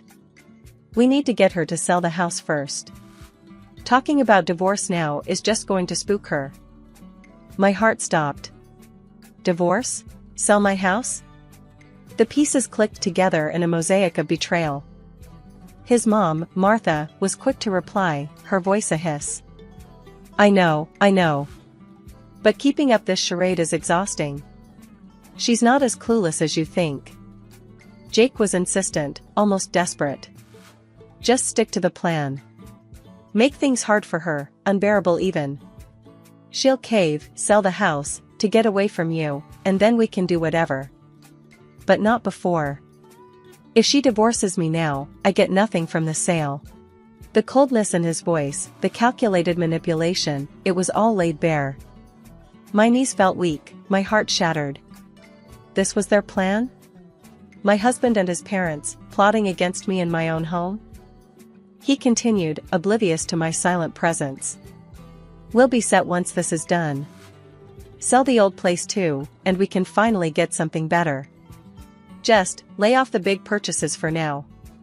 Don't draw attention. I stood there, frozen, a statue of disbelief and hurt. They were supposed to be my family. How could they do this? Back at the dining room door, I paused, collecting myself. The mask of ignorance was now my best defense. Walking in, I found Martha clutching her chest, a perfect picture of distress. "Oh, dear, I forgot to ask which medicine you needed," I said, my voice steady, despite the chaos within. Martha, caught in her act, quickly shifted gears. "Oh, it's all right, dear. I think I just need a moment. The excitement of the evening, you know." Jake glanced at me, a flicker of something in his eyes. Was it guilt? Fear? I couldn't tell. "Everything okay, Jenny?" I met his gaze, a hollow laugh echoing inside me. "Fine. Just tired, I guess. It's been a long day." As we finished dinner in silence, my mind raced. They didn't know that I knew. And I intended to keep it that way. For now, I would play the part, bide my time, and plan my next move carefully. They wanted a game? They'd get one. But on my terms. The next morning, I didn't waste a second. I called off my classes, feeling a mix of nerves and determination. Today wasn't about teaching, it was about reclaiming my life. My first stop was the lawyer's office. I laid everything out for him, the deception, the manipulation, and their plans against me. He was reassuring, clear that the law protected my inheritance. My house was mine alone, divorce or not. With divorce papers in hand, I headed back home, my resolve stealing with every step. The scene that greeted me was predictably frustrating.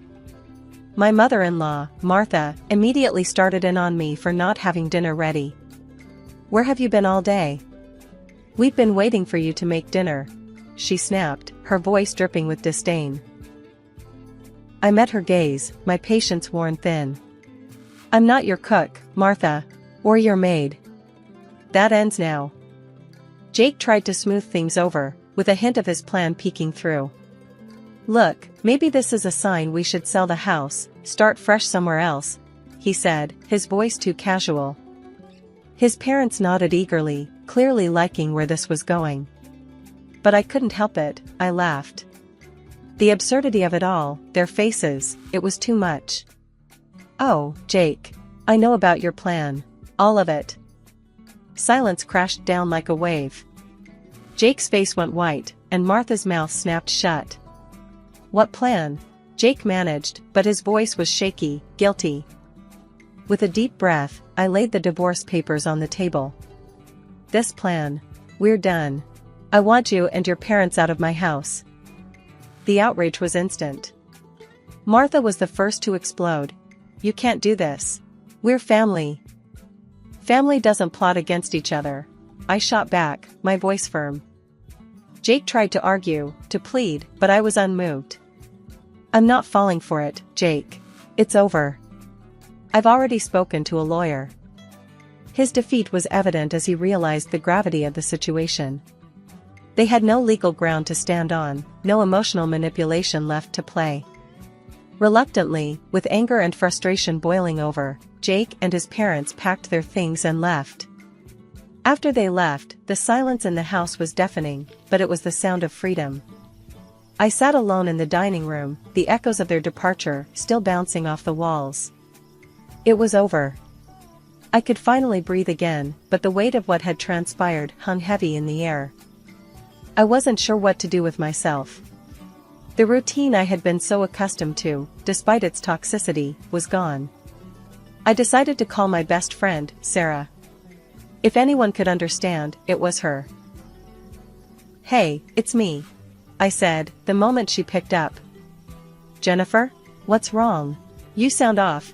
Sarah's voice was filled with concern. I laughed, a mix of relief and disbelief in my sound. "You won't believe what's happened. Jake and his parents, they're gone. I kicked them out." "What?" Sarah practically shouted, surprise evident in her tone. "Girl, what happened?"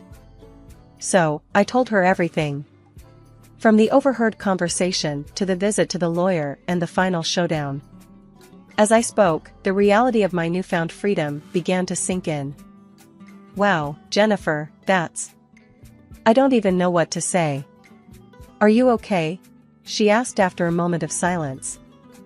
"Yeah, I think I am.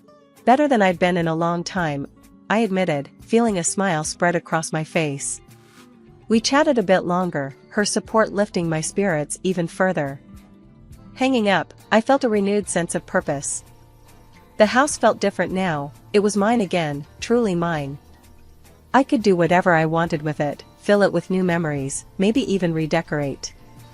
The days that followed were a blur of activity. I started making small changes around the house, clearing out reminders of Jake and his parents. With each box I packed away, I felt lighter, more in control of my destiny. I also threw myself into my online school, pouring every ounce of energy into something that was truly mine. It wasn't just a distraction, it was a lifeline, pulling me out of the murky waters of betrayal and onto solid ground. My students, my lessons, they gave me purpose, a reason to look forward every day. One afternoon, as I was prepping for a webinar that had garnered interest from corners of the globe I'd only dreamed of reaching, my phone rang. The screen flashed Martha's name, a name I hadn't seen or thought about in what felt like a lifetime. Curiosity overcame me, and I answered, bracing myself for whatever came next. "Jennifer, dear, it's Martha. We need your help," she stammered, her voice laced with a desperation I'd never heard from her before. I hesitated, memories of their betrayal flashing bright and hot. "What's happened?" "Our house, the one we rented out, it's gone. Burned down because of some electrical fault. And, well, the insurance." She trailed off, the weight of her omission hanging between us. "And you didn't pay the insurance on time. So, now you're out, with nothing." I finished for her, not without a trace of cold satisfaction. "Yes, exactly. We were wondering, hoping, really, that maybe we could stay with you. Just for a little while," she pressed, each word more desperate than the last. The audacity of her request left me speechless for a moment. After everything, they still saw me as a safety net, their backup plan. I found my voice, steadier and colder than I intended. "No, Martha. That's not possible. You're strangers to me now." Later, through the grapevine of mutual acquaintances, I learned about Jake's new reality. He'd taken a job, one far below the expectations and lifestyle he once held dear, just to scrape together enough for a roof over their heads and the basics. Part of me wanted to take satisfaction in his fall from grace, but another, deeper part of me just felt tired. Tired of the anger, the resentment. It was time to truly move on.